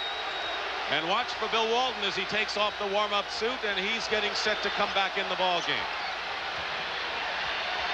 Walton played more than Parrish in the first half for the Celtics. Bird trying to work in on McRae, and McRae commits the foul. Here's Peterson's hustle, and it leads to a basket up the other end. The Rockets pushing it fast. There's Lloyd already out in front, one-on-one against Dennis Reed, and here comes Bird. Not in time enough. Walton comes in, McHale with a layup inside. So now with Ainge going out, Walton and Parrish and McHale are all in there, plus Bird. Bird now plays the backcourt with Dennis Johnson. A move that KC used in the last game. Robert Reed, two-point attempt, misses, gets his own rebound, and misses again. Tipped in by Peterson. There's that man again. I'll tell you, he is really spreading out, creating room for the rebound. When the Celtics are trying to block him out, they're having trouble. Bird inside to McHale. McHale quickly catches it and gets it in there. Do they take advantage of mismatches, the Celtics? As soon as they catch McHale on a smaller player, he gets the ball. So the Celtics going with Bird in the backcourt and big men up front. Timeout called by Houston here in the third period. Who really makes the best built American cars and trucks today? Not 2 or 3 years ago, today. A survey of owners of 1986 GM, Ford, and Chrysler models shows that as a group, Dodge, Plymouth, and Chrysler are the highest quality cars and trucks designed and built in North America. And only Chrysler backs the quality of every car and truck it builds with a 550 protection plan. In 1986, Chrysler makes the best built, best backed American cars and trucks, period. It's brewed in America and in other great beer-drinking countries. It's the only beer that must, by license and authority, always use Bavarian hops for flavor. And be sent back to Munich to be tested by German brewmasters, tested for taste and quality. It's Lowenbrau. And that's how you get 600 years of Bavarian heritage in one smooth American beer. This world calls for Lowenbrau right now. When the big Q flows, America goes. You the Mr. Bailey that's selling the car? You buying? Depends. How's it run? Great. Always on Quaker State. That's good. Quaker State means performance. You could depend on quality. I've heard that. One-of-a-kind formula. Stable viscosity. Keeps flowing. Protecting. You sold me. The car? And the oil. Quaker State. The big Q stands for quality. Always has, always will. Indy 500 winner Bobby Rahal is the one to beat in the second event of the International Race of Champions Series, Saturday on CBS Sports.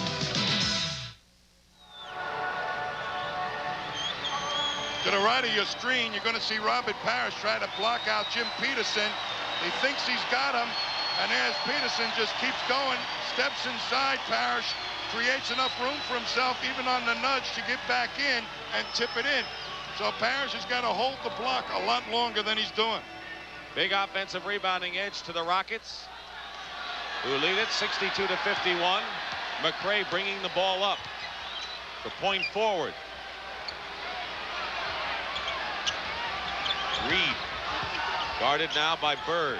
They look for Olajuwon. Good defense by Walton. And a basket good and a foul. Well, Walton was right over one shoulder, and they got the ball in anyway, and Olajuwon with good quickness. Let me tell you, Dick, with Danny Ainge being on the bench right now and Bird in the backcourt, they're having trouble taking in the middle away because Bird or McHale doesn't get down there quick enough, and he's going to be wheeling and dealing to the middle a lot more with Ainge on the bench. Three-point play by Olajuwon. That was Walton's fourth personal foul. Parrish has not given him much tonight. He is 0 for 4 from the field, has scored 2 points. He's in there now, but Walton with 4 fouls knocks Lloyd into a pick with a 14-point Rocket lead. Biggest lead. And Lloyd gets it away from Dennis Johnson. McRae against Bird. Goes right by him.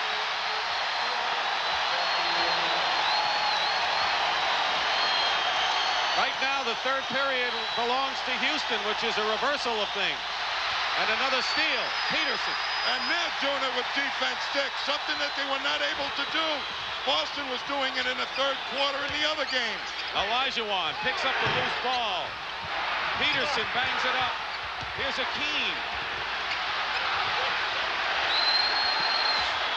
Scrapping inside and outside. And they're doing it without Ralph Sampson. Lloyd. Out of bounds, Houston ball. I'll tell you, Robert Parrish is really having trouble blocking anybody out tonight. That time, Olajuwon almost got another offensive rebound, much like Peterson. 16-point Houston lead. And Parrish got a piece of that shot by Olajuwon. So Robert Parrish, the Chief, comes right back. They want to get him underway offensively. Over McRae hits, and Parrish with 4 points, and that's his first basket of the game. Well, with Bird in that lineup and all the other three big guys, they're going to try and control the boards, the Celtics, right now, and they're not being able to do it. Bird has scored 11 points, had only 3 in the second period. Reed. 5 on the shot clock. Again, it's a 16-point Houston lead. Houston has taken the challenge. The extra adrenaline with Sampson getting thrown out is still here in the third quarter. Bird is fouled. Going up for the shot, Larry Bird. And Robert Reed with 3 personal fouls. Danny Ainge comes back in the game, and Bill Walton goes out with 4 fouls for the Celtics. The third period has been a Celtic period throughout this series, but Houston is playing their best right now.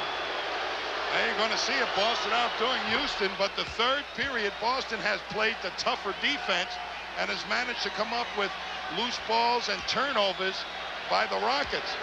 Conversely, here today, the Rockets are getting very, very aggressive. They say, we've got nothing to lose. We're going to slash, and we're going after everything. If we foul out, so what? It's vacation time if we don't win. Lloyd. To Peterson. Robert Reed, top of the key. Hits again. 2 in a row for Reed.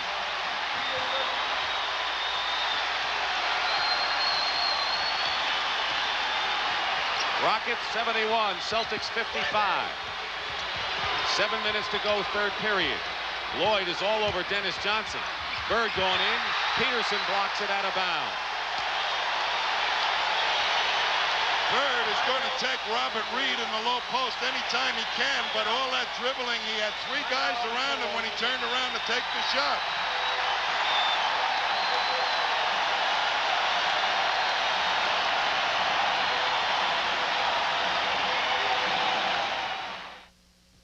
At Midas, we've always been proud of the job we do.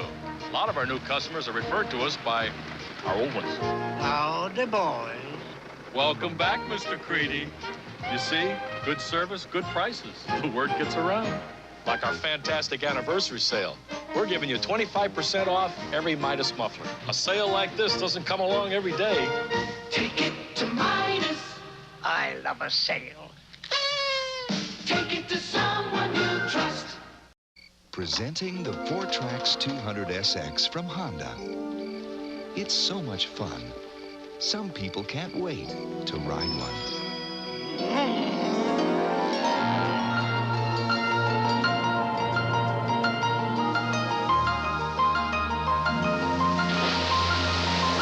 Dennis. The 4Trax 200SX from Honda. More fun than you've ever dreamed of. There's a tendency in business to focus on the big picture. But at Cigna, we realize the big picture is actually made up of millions of smaller pictures, which is why our companies provide an array of insurance, healthcare, employee benefits, and financial services to millions of individuals and thousands of businesses. One person at a time. Cigna, personalized service to business around the world.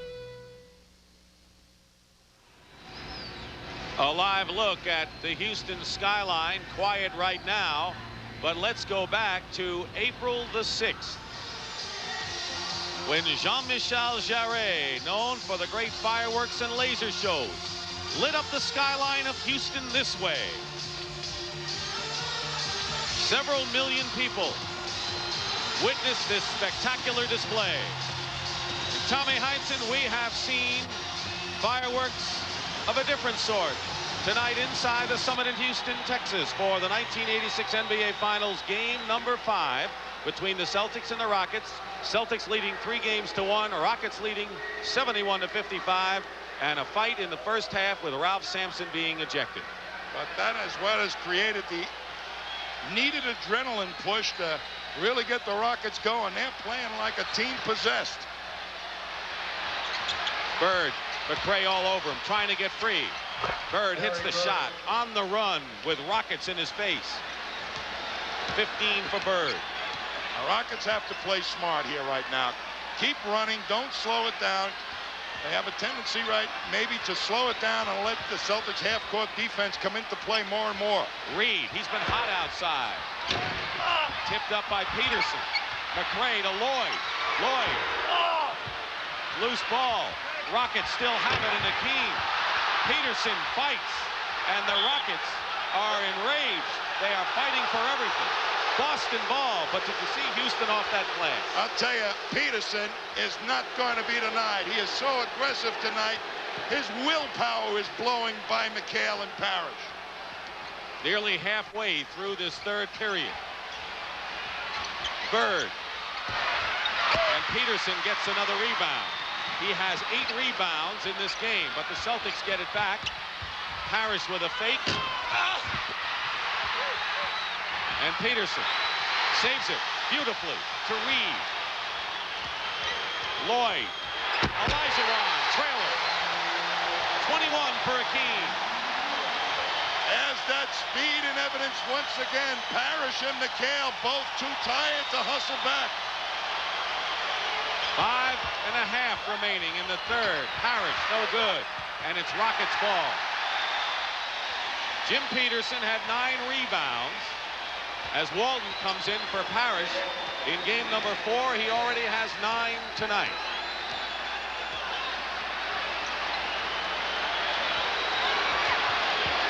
(73-57) Houston, and Johnson knocks that pass by Lloyd. And they're going to call Lewis Lloyd with the personal foul. 3rd team foul on Houston. What hustle by Peterson? We're going to see Jim Peterson to create a great situation. Saves it from going out of bounds, and up come the Rockets on the fast break, and Akeem beat everybody down to make that hoop. So Peterson doing all he can. Mitchell Wiggins comes in for Lewis Lloyd, who played his best ball of a disappointing series in the first few minutes here of this third period. Well, it just goes to show you, when they're running, Lewis Lloyd is a dynamite player. Wiggins, 14 points in the game. Dennis Johnson hits the jumper. And you want to talk about guys that'll get you the tough points and not afraid to shoot under pressure. Dennis Johnson is the man. Akeem, wild shot. Bird the rebound, but there's a foul against the Celtics. Kevin McHale picks up his 3rd. Well, you're going to see, McHale really blocking out Jim Peterson. Jim Peterson, very, very aggressive. McHale trying extra hard to make sure he held the block. An extra count got called for a foul. Reed gets McHale in the air, misses the shot. Walton into the hands of Dennis Johnson. 14-point lead for Houston. 4.5 to play in the third. Dennis Johnson tipped up and in by Walton. No basket.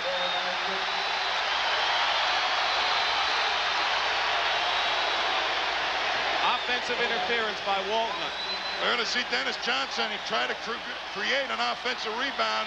Olajuwon goes for the block. It sure looked like it was way off to me.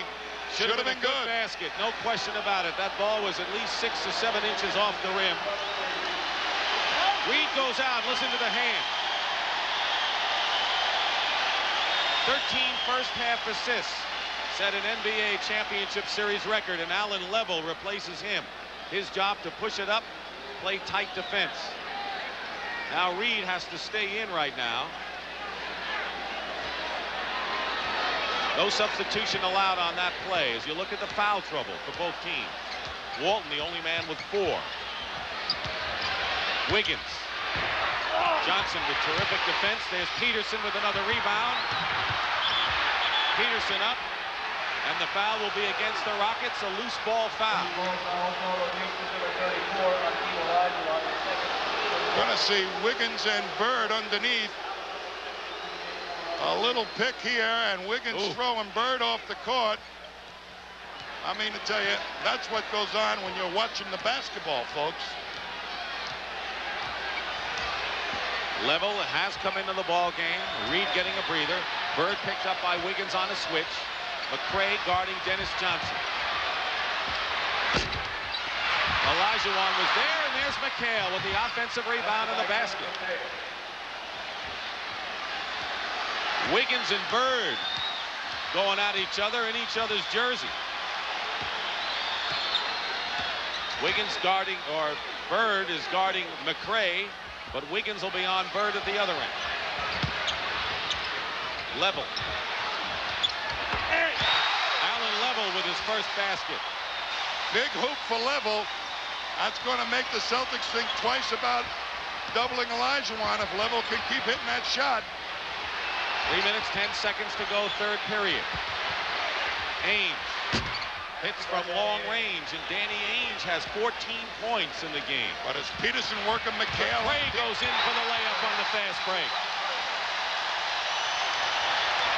Quick inbound. Get it up fast. The Rockets have got it tuned up. After a made basket, that was. McCray poking in, committing the foul. I'll tell you, McCray is playing him more straight away. It's more difficult for Larry Bird to spin to the basket the way McCray's playing him right now.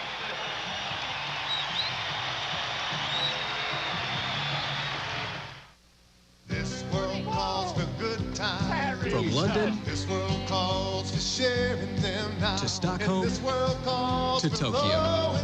Lowenbrau, the only beer brewed in the great beer drinking countries. Brewed in Munich. Brewed in England. Sweden, Canada. Japan. And here in America. For 600 years of Bavarian heritage in one smooth American beer.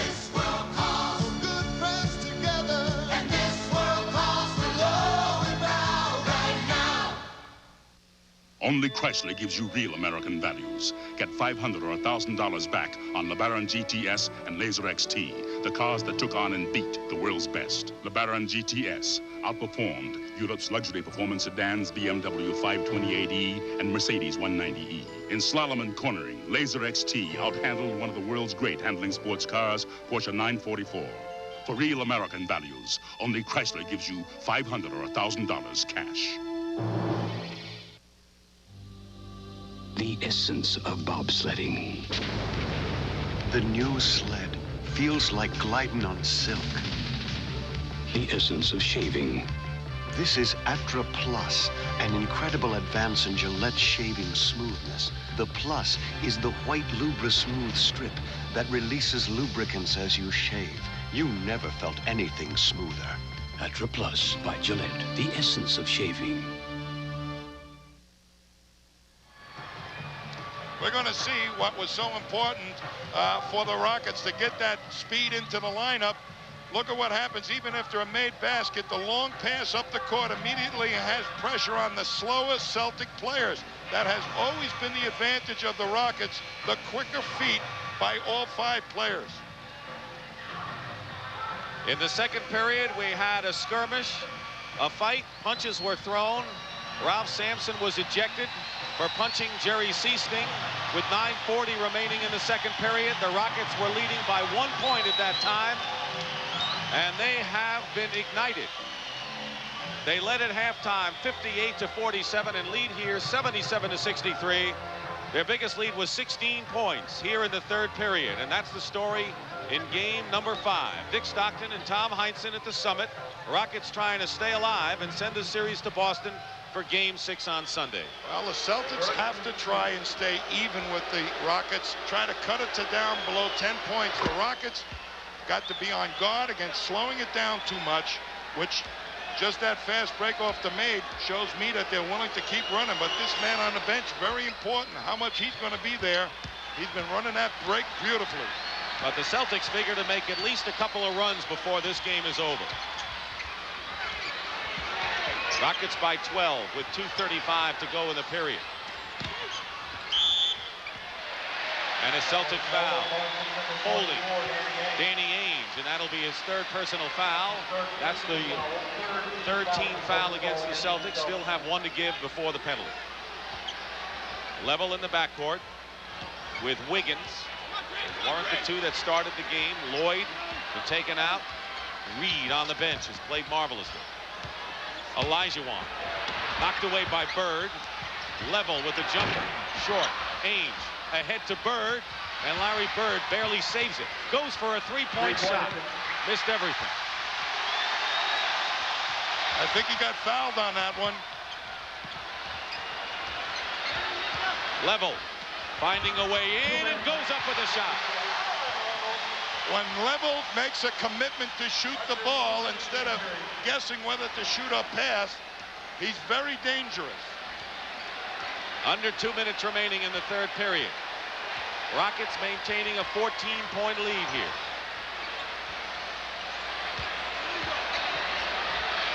McHale. Dennis Johnson, 4 seconds on the clock. Celtics struggling to try to get a decent shot off. That was not one. It was missed. Bird outfights McRae for the ball. Inside to McHale, blocked by Peterson. Loose ball, here's Level. Wiggins.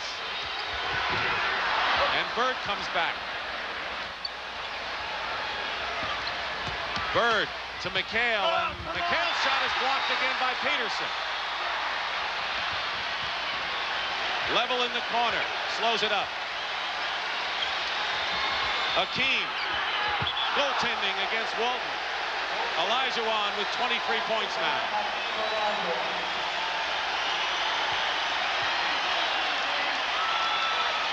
Under a minute to play in the third period, 81-65. The temperament of the crowd here, I think, helping to control this ball game. Another turnover, the Rockets. And Olajuwon is fouled. Tommy, I want to ask you this. After Sampson was tossed out of the ball game, which is a call definitely against the partisan crowd and against the Rockets, you mentioned something at the time. You said sometimes the officials can lean over backwards not to really offend the Rockets anymore. As Fitch calls for a 20-second timeout, do you feel that's happened?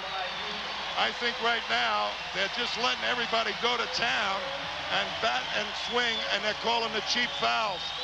I think Bird got fouled in the corner on a three-point play, and they're calling little chintzy fouls when somebody's trying to dribble with the ball.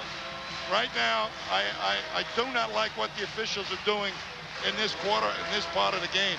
All right, Tommy, let's shift gears right now. This weekend, you'll see the final rounds of the Westchester Classic, Saturday at 3:30 Eastern time. And we're going to show you the leaderboard. Jay Haas and Tom Sickman are 6 under par. Bill Israelson is -4 and 7 tied at -3. Greg Norman did not play. Tom Watson, Raymond Floyd, and defending champion is Roger Maltby. And our coverage begins with third round action Saturday at 3:30 Eastern, 2:30 Central and Pacific here on CBS, the Westchester Classic.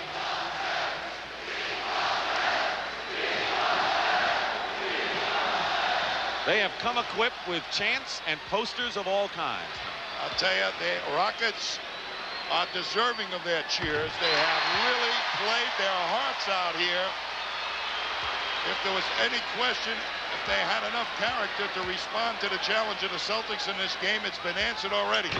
Harris is in the ball game, 1 out of 2 for Olajuwon, but there's Wiggins alertly getting the rebound. Remember what you said about losing the rebound after a missed free throw the other day. Unthinkable. Not a shooting foul.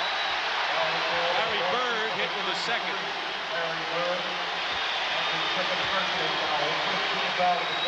And that will be the 15th foul of the period for the Celtics, and will send Olajuwon again to the free throw line.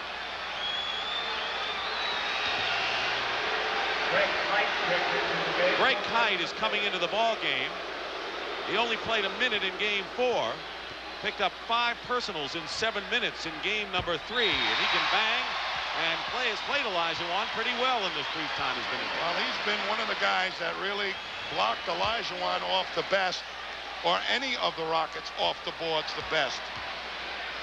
We may see something in Greg Kite a little bit more as the Celtics lose this game in another ball game. 1 out of 2 for Olajuwon, 83 to 65. 16 on the shot clock, 20 in the game clock. In the third period, Larry Bird misses. Olajuwon clears.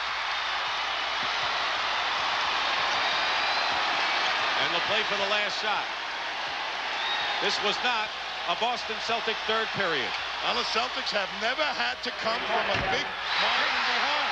3-point shot by Level.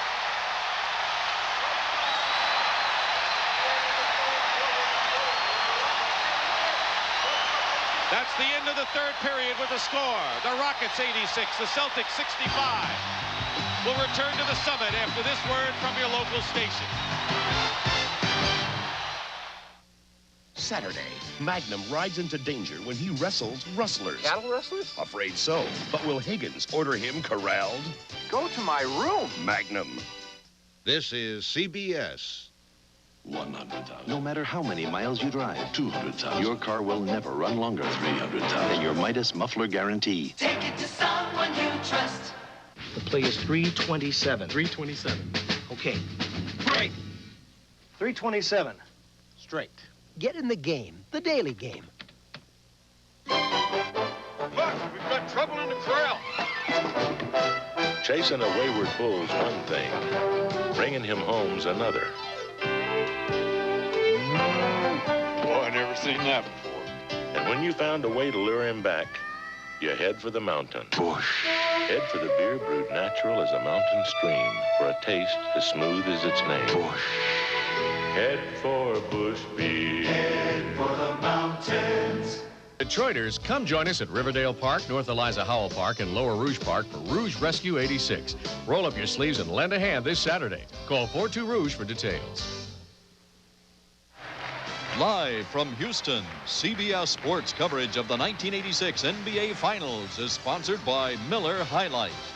Miller made the American way since 1855. The new Chrysler Corporation. They don't want to be the biggest, they just want to be the best. And by Cigna, whose companies provide an array of insurance, health care, employee benefits, and financial services around the world.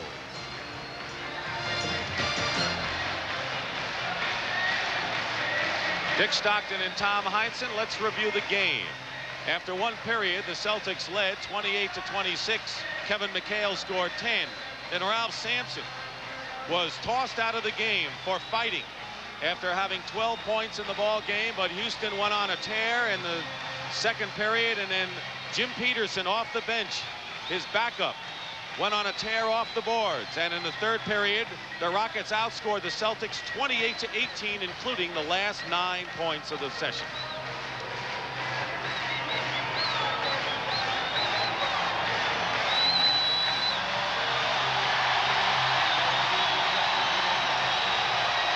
Well, Dick, as a fan, as a believer, and I'll tell you, the Rockets are making me a believer of their character in this ball game.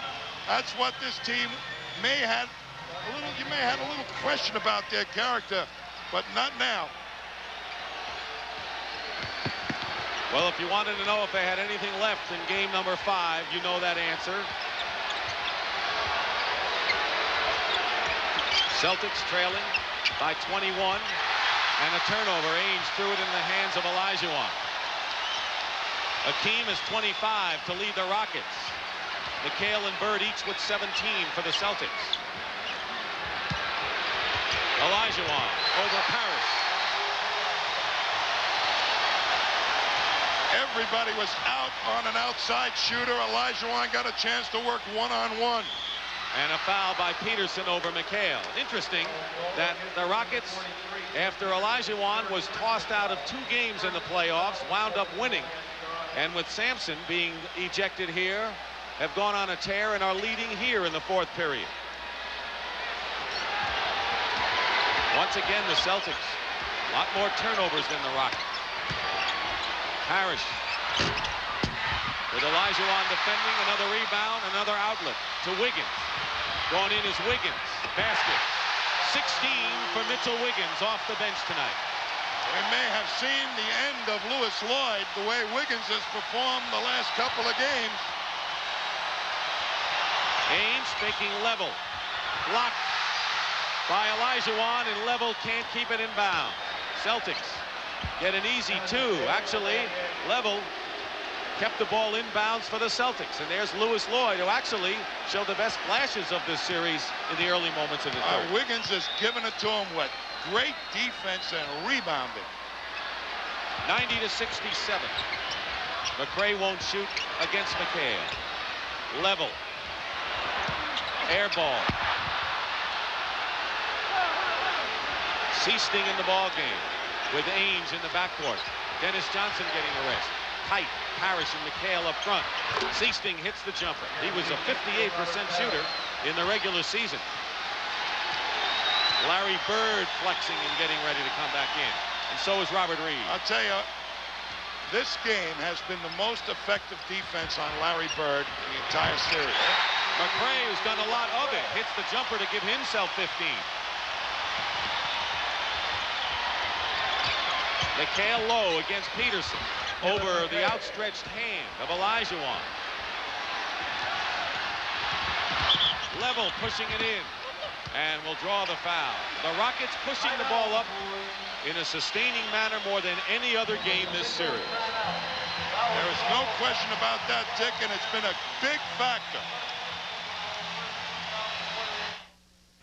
Tom Seaver's 300th game winner was a great pitch.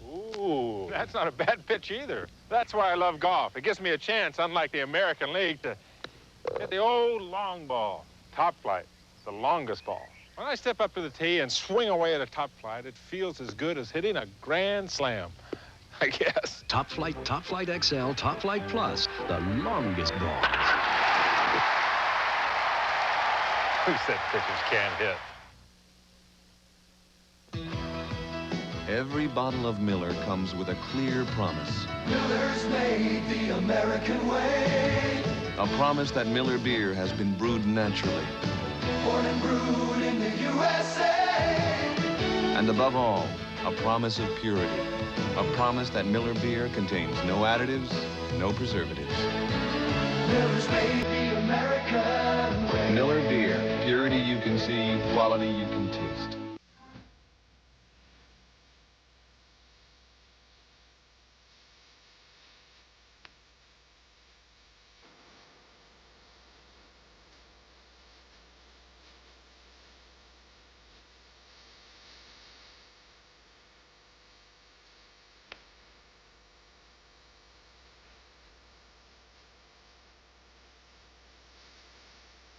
America's game. It's fantastic.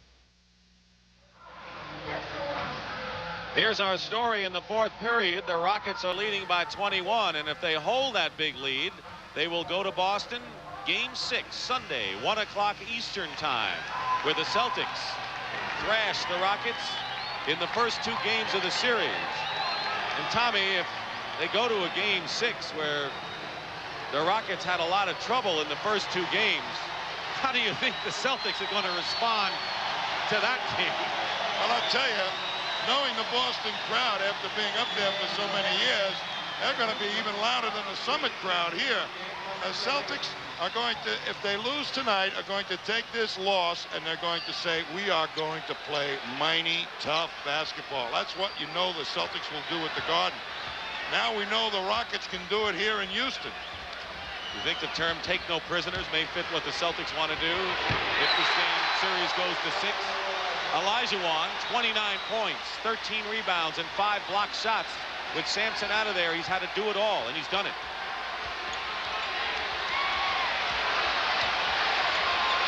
9 minutes, 10 seconds to go in the fourth. Seasting hits the jumper. Familiar play, getting him free. 3 minutes gone by here, fourth period. Peterson over McHale. Peterson has 6. Has he filled in for Ralph Sampson? You bet he has. 11 rebounds for Peterson as well. Blocked by Olajuwon. McHale was looking for a goaltend. It'll be Boston ball. Well, Olajuwon right now is teeing off on anything that goes to the low post. He has no regard for Walton hitting the glass on the misses. He's back, Dick, to the defense he was playing in the Lakers series. McHale with a fall-away shot. And Hakeem is playing his most inspired game since the opening game of this series when he scored 33. In that Lakers series, he had 40 points in one game. Level. Not a good pass to Peterson. Puts up the shot, and we'll have the foul. Loose ball foul against the Rockets. And it's against Hakeem Olajuwon. That'll be his 3rd personal foul. If you joined us late, Ralph Sampson was thrown out of the game for punching Jerry Seasting with 9 minutes to go in the first half after scoring 12 points, and it ignited the Rockets. McHale will go to the line. He's fouled.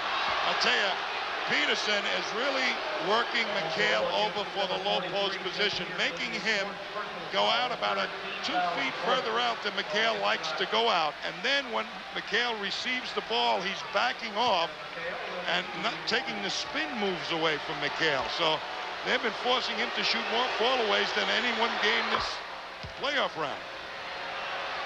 Peterson's foul is his 4th of the ball game. McHale with 25 points. He is the Celtics' leading scorer. Larry Bird is next with 17.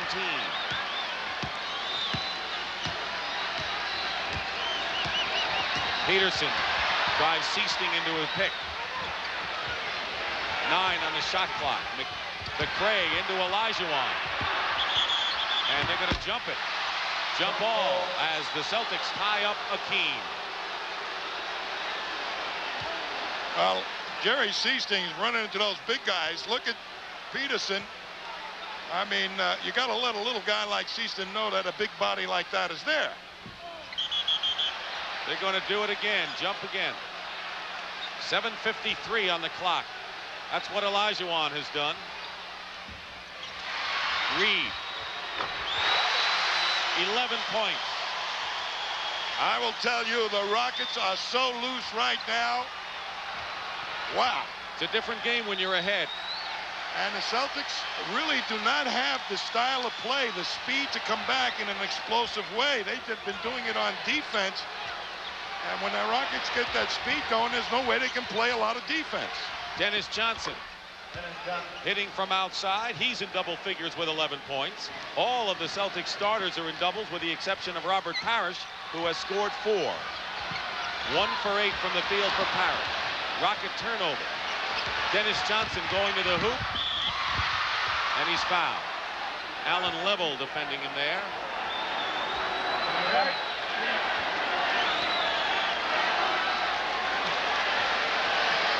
.7:16 remaining, and it's 98-79. Mitchell Wiggins returns to the game. You cannot say enough about Mitchell Wiggins. That 16 points you see there is off the flow of the game. They haven't really gone to him. He has done it with good running on the fast break, offensive rebounds, and coming off a pick now and then. You know, I asked him the other day, I said, you know, you played for Chicago, now you're in the playoffs. People around the country are seeing you play for the first time. What do you feel now? He says, I feel I belong. Well, that's the way Bill Fitch can make you feel sometimes. And if you play as hard as Wiggins, he's going to play a lot for Bill Fitch. 17-point lead for the Rockets. There's the time remaining in the fourth period. Reed with 15 assists in the game, guarded by Seasting. Walton trying to deny Olajuwon. Hakeem finds McCray. Open man is Reed, and a 3-second violation is called against the Rockets. And Bill Fitch off the bench waving his towel. And is told by Hugh Evans to get back. Close to getting a technical. Excuse me. What would you say if you could make more out-of-state calls for the same amount of money? Even during business hours? Well, trained specialists, there when you need them.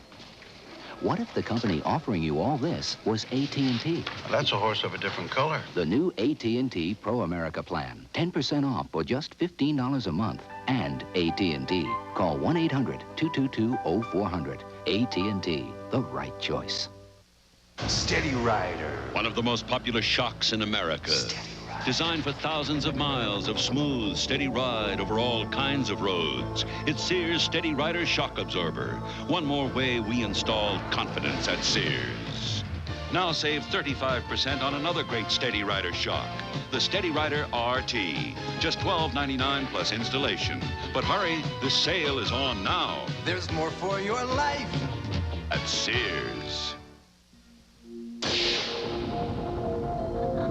The biggest revolution in travel since the invention of the wheel is American Airlines Ultimate Super Savers. Take off with incredible low fares to over 90 American Airlines cities in the continental U.S. Low fares from $39 to $159. Discover a world of affordable travel with American Airlines Ultimate Super Savers. Something special in the air.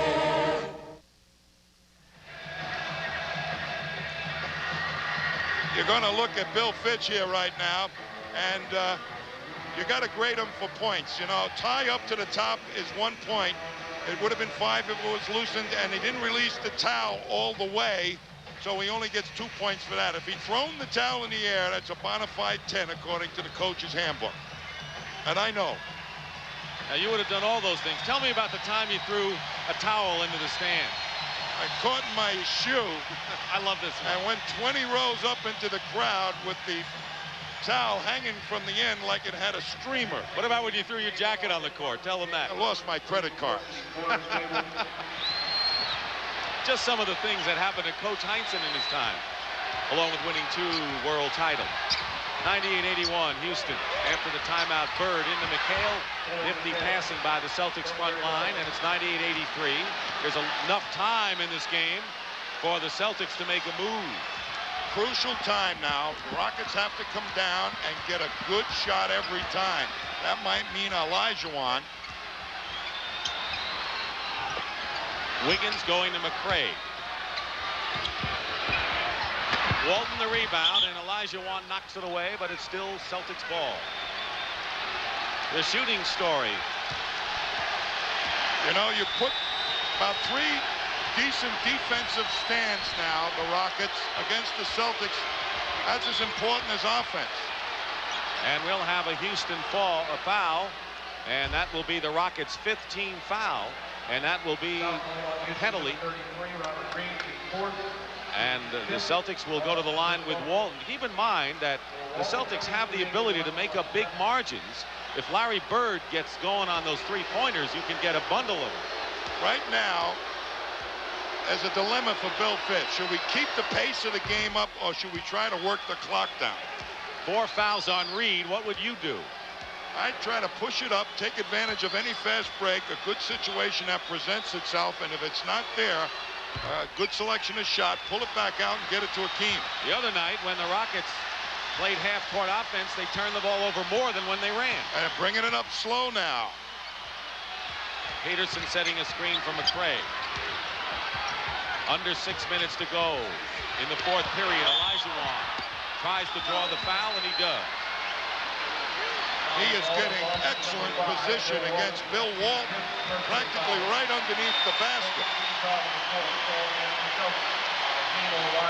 Foul is on Walton. That's number 5 on Bill. He has played more than Robert Parrish in this game. Parrish has scored 4 points, and Olajuwon misses at the line. You know the difference between Walton and Parrish, Dick, in guarding the low post is Parrish has got the legs, the younger legs, to try to push Akeem out. Walton, with those bad knees and bad feet, quite doesn't have that pushing power to ward off a younger player like Olajuwon. Rockets had a 25-point lead at one time. It's a 14-point margin now, and Walton missing in the lane. Peterson, another rebound, and a Celtic foul. That'll be against Bird, his third. Here's the foul trouble. Walton within one of fouling out. He stays in the game. Casey Jones going with him. McCray to Akeem. Didn't have control when he went up with the shot. And it'll be Celtics ball out of bounds.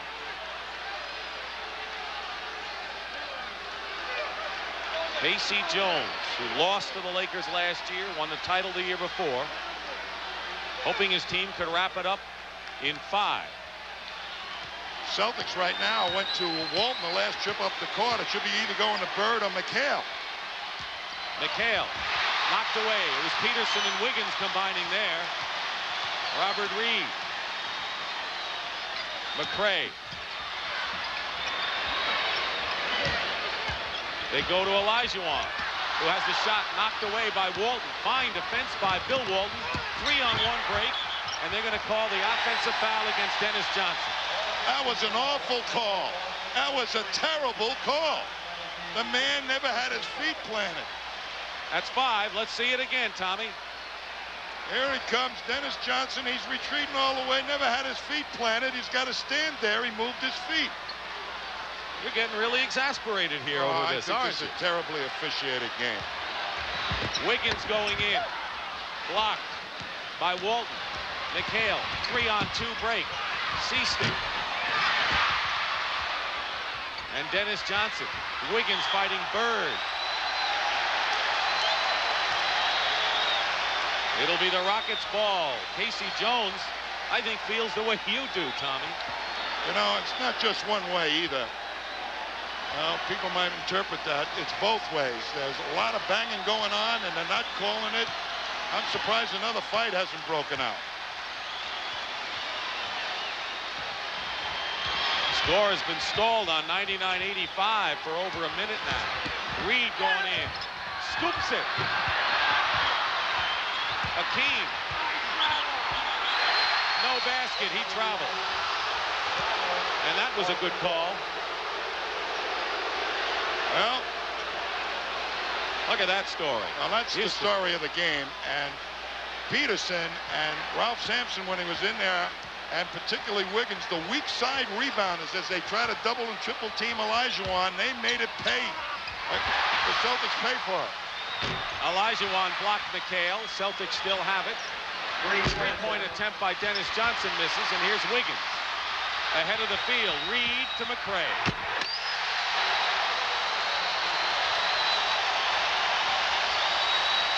Well, the Rockets survive in Houston. They're going to go on to game number 6 in Boston, and here's the crowd.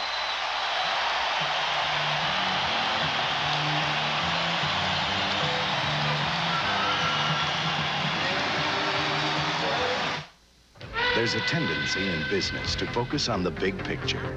But at Cigna, we realize the big picture is actually made up of millions of smaller pictures, which is why our companies provide an array of insurance, healthcare, employee benefits, and financial services to millions of individuals and thousands of businesses. One person at a time. Cigna, personalized service to business around the world. Who really makes the best-built American cars and trucks today? Not 2 or 3 years ago, today. A survey of owners of 1986 GM, Ford, and Chrysler models shows that as a group, Dodge, Plymouth, and Chrysler are the highest quality cars and trucks designed and built in North America. And only Chrysler backs the quality of every car and truck it builds with a 550 protection plan.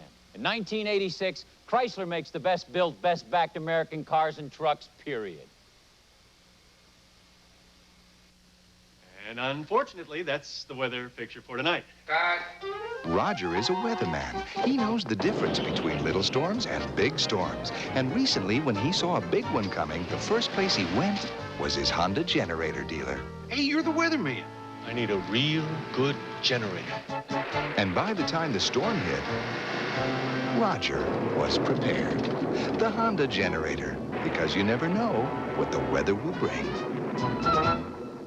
In last year's playoff, Roger Maltby dropped this putt for the title. The manufacturer's Hanover Westchester Classic this weekend on CBS Sports. Period with the Rockets leading the Celtics 101-85, and what spurred them on was this in the second period, and it happened with 9 minutes and 40 seconds remaining. Watch in the middle of the court, number 12 Seasting for the Celtics and Sampson.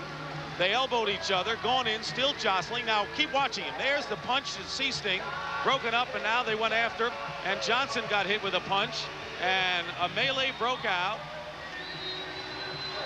And ultimately, Ralph Sampson was thrown out of the game for punching. The score at the time was Rockets 34, Celtics 33.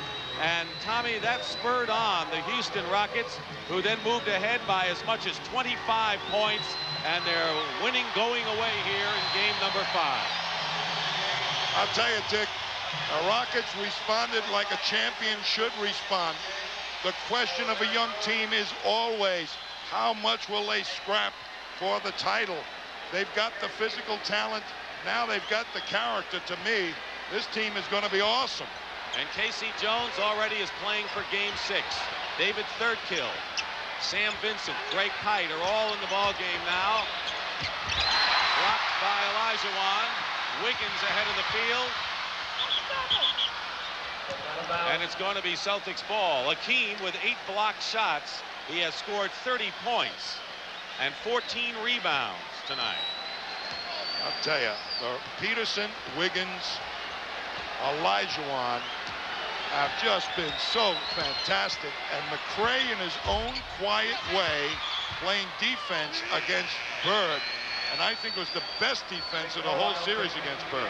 And I'll tell you what, you know the Boston Celtics and that man behind Larry Bird, who has scored 17 points tonight, are going to come out with a vengeance, I believe, in game number 6. I think the Rockets have to be prepared to play way above their heads in that game. Well, they have to play at the tempo and the intensity level that they showed here in this game, and that's where the Celtics usually are in the Boston Garden. Vincent going in with the layup.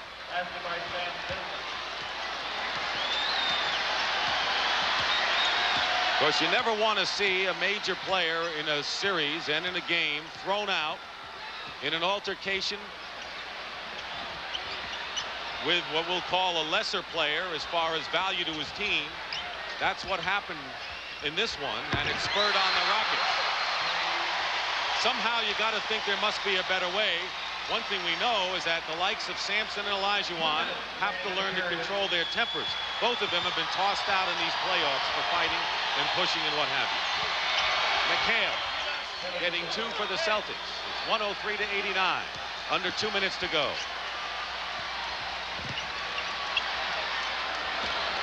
And Robert Reed with the ball has been an inspirational spark in getting him started in the first quarter until the altercation. He was the guy that provided the lift. Here's Steve Harris, the rookie from Tulsa, coming in. Going out will be Wiggins. He should get a big hand for his play. 16 points.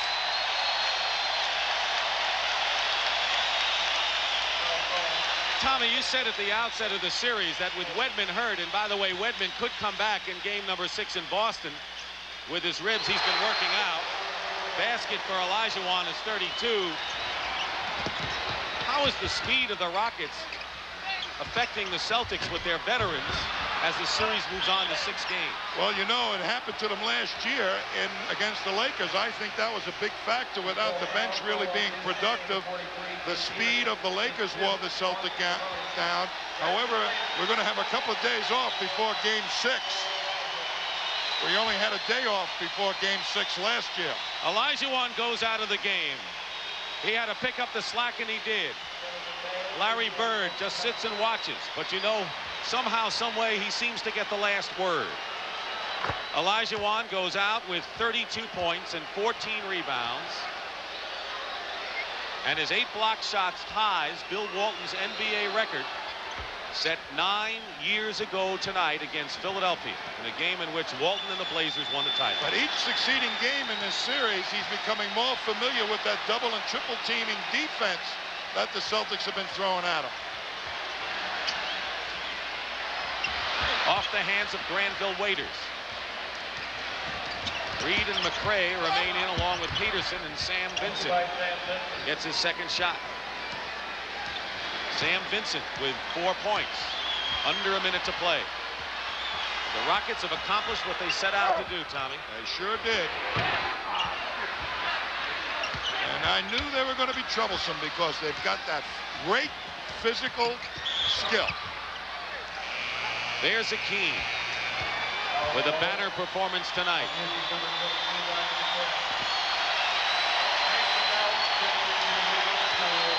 Robert Reed goes out. What has he meant to the team tonight besides 17 assists?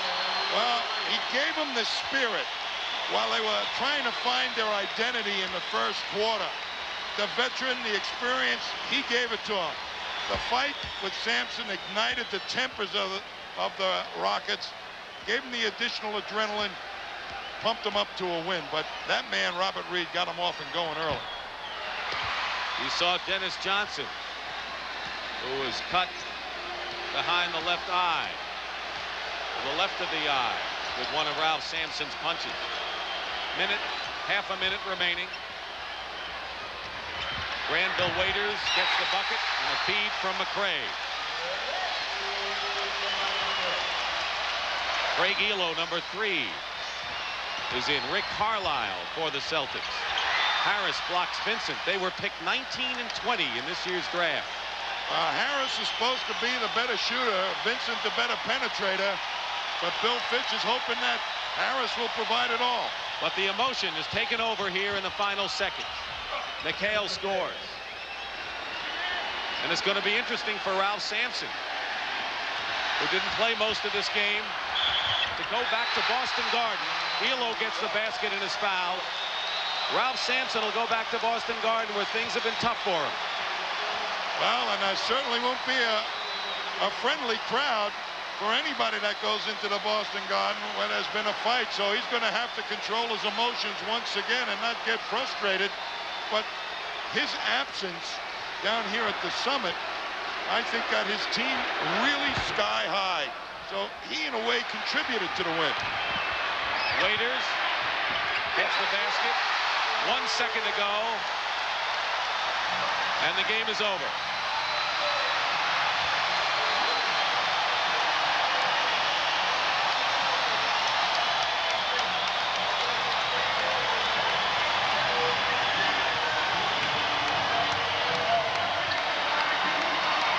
The last home game of the season at the Summit, and the Rockets gave their fans something to cheer about.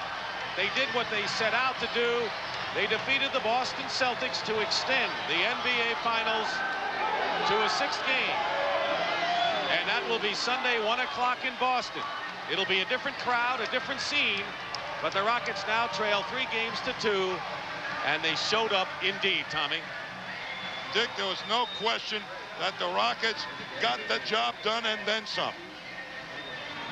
111-96 the final score. Right now, let's go up to Brent Musburger. Brent?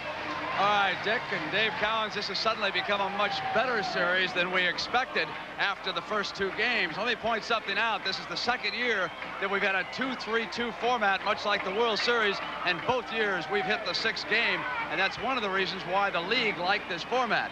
Now, Dave, we're going into the Boston Garden. No one has experienced any more of those steamy moments than Dave Cowens. What will it be like in there Sunday for the Rockets of the Celtics? Let me tell you, the city will be ready. The Boston Garden fans, the Boston Celtic fans will be ready.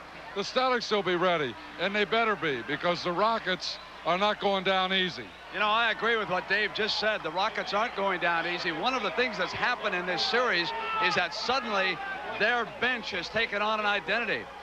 Peterson, Wiggins, and Level, they've contributed. We're going to continue live from the Summit in Houston, Texas, in just a moment. You don't give your word, then go back on the deal. You don't shake a man's hand unless that's how you feel. The best way to show you mean what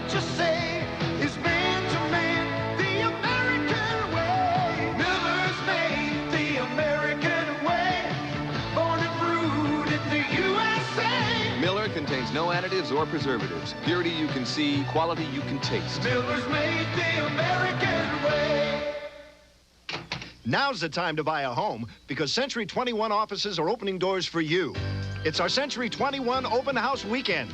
This weekend, we're opening doors all over the area to homes you can afford. And Century 21 offices are selling more homes than anyone else. Now's the time to buy a home.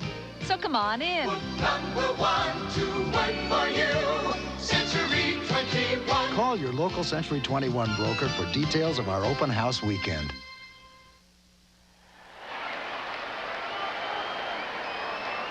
Well, the crowd slowly leaving to the chant of Beat Boston, and the spiritual leader of this team is Robert Reed. He's with Pat O'Brien. Let's go to Pat. All right, Brent, thank you. Before the game, you said you had basketball plans this weekend. I guess you weren't kidding. I wasn't kidding. We were going back to Boston. That's what our plans were. We wanted to come out here. We had to win. We didn't want to lose here tonight. What were the effects of the fight on your team?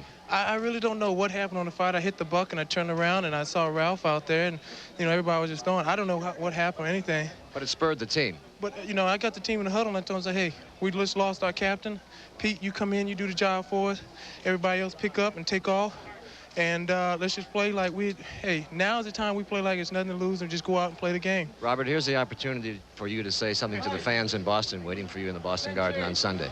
Well, we're going to give it our best shot. We're coming to play ball. And like I said, we're taking it one game at a time. That's all, one game at a time. All right, Robert, congratulations. He's come to play ball. Brent, back up to you.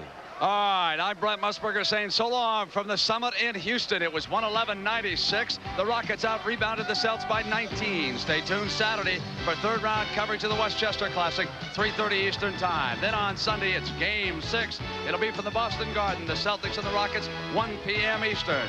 And the NBA on CBS has been a presentation of CBS Sports.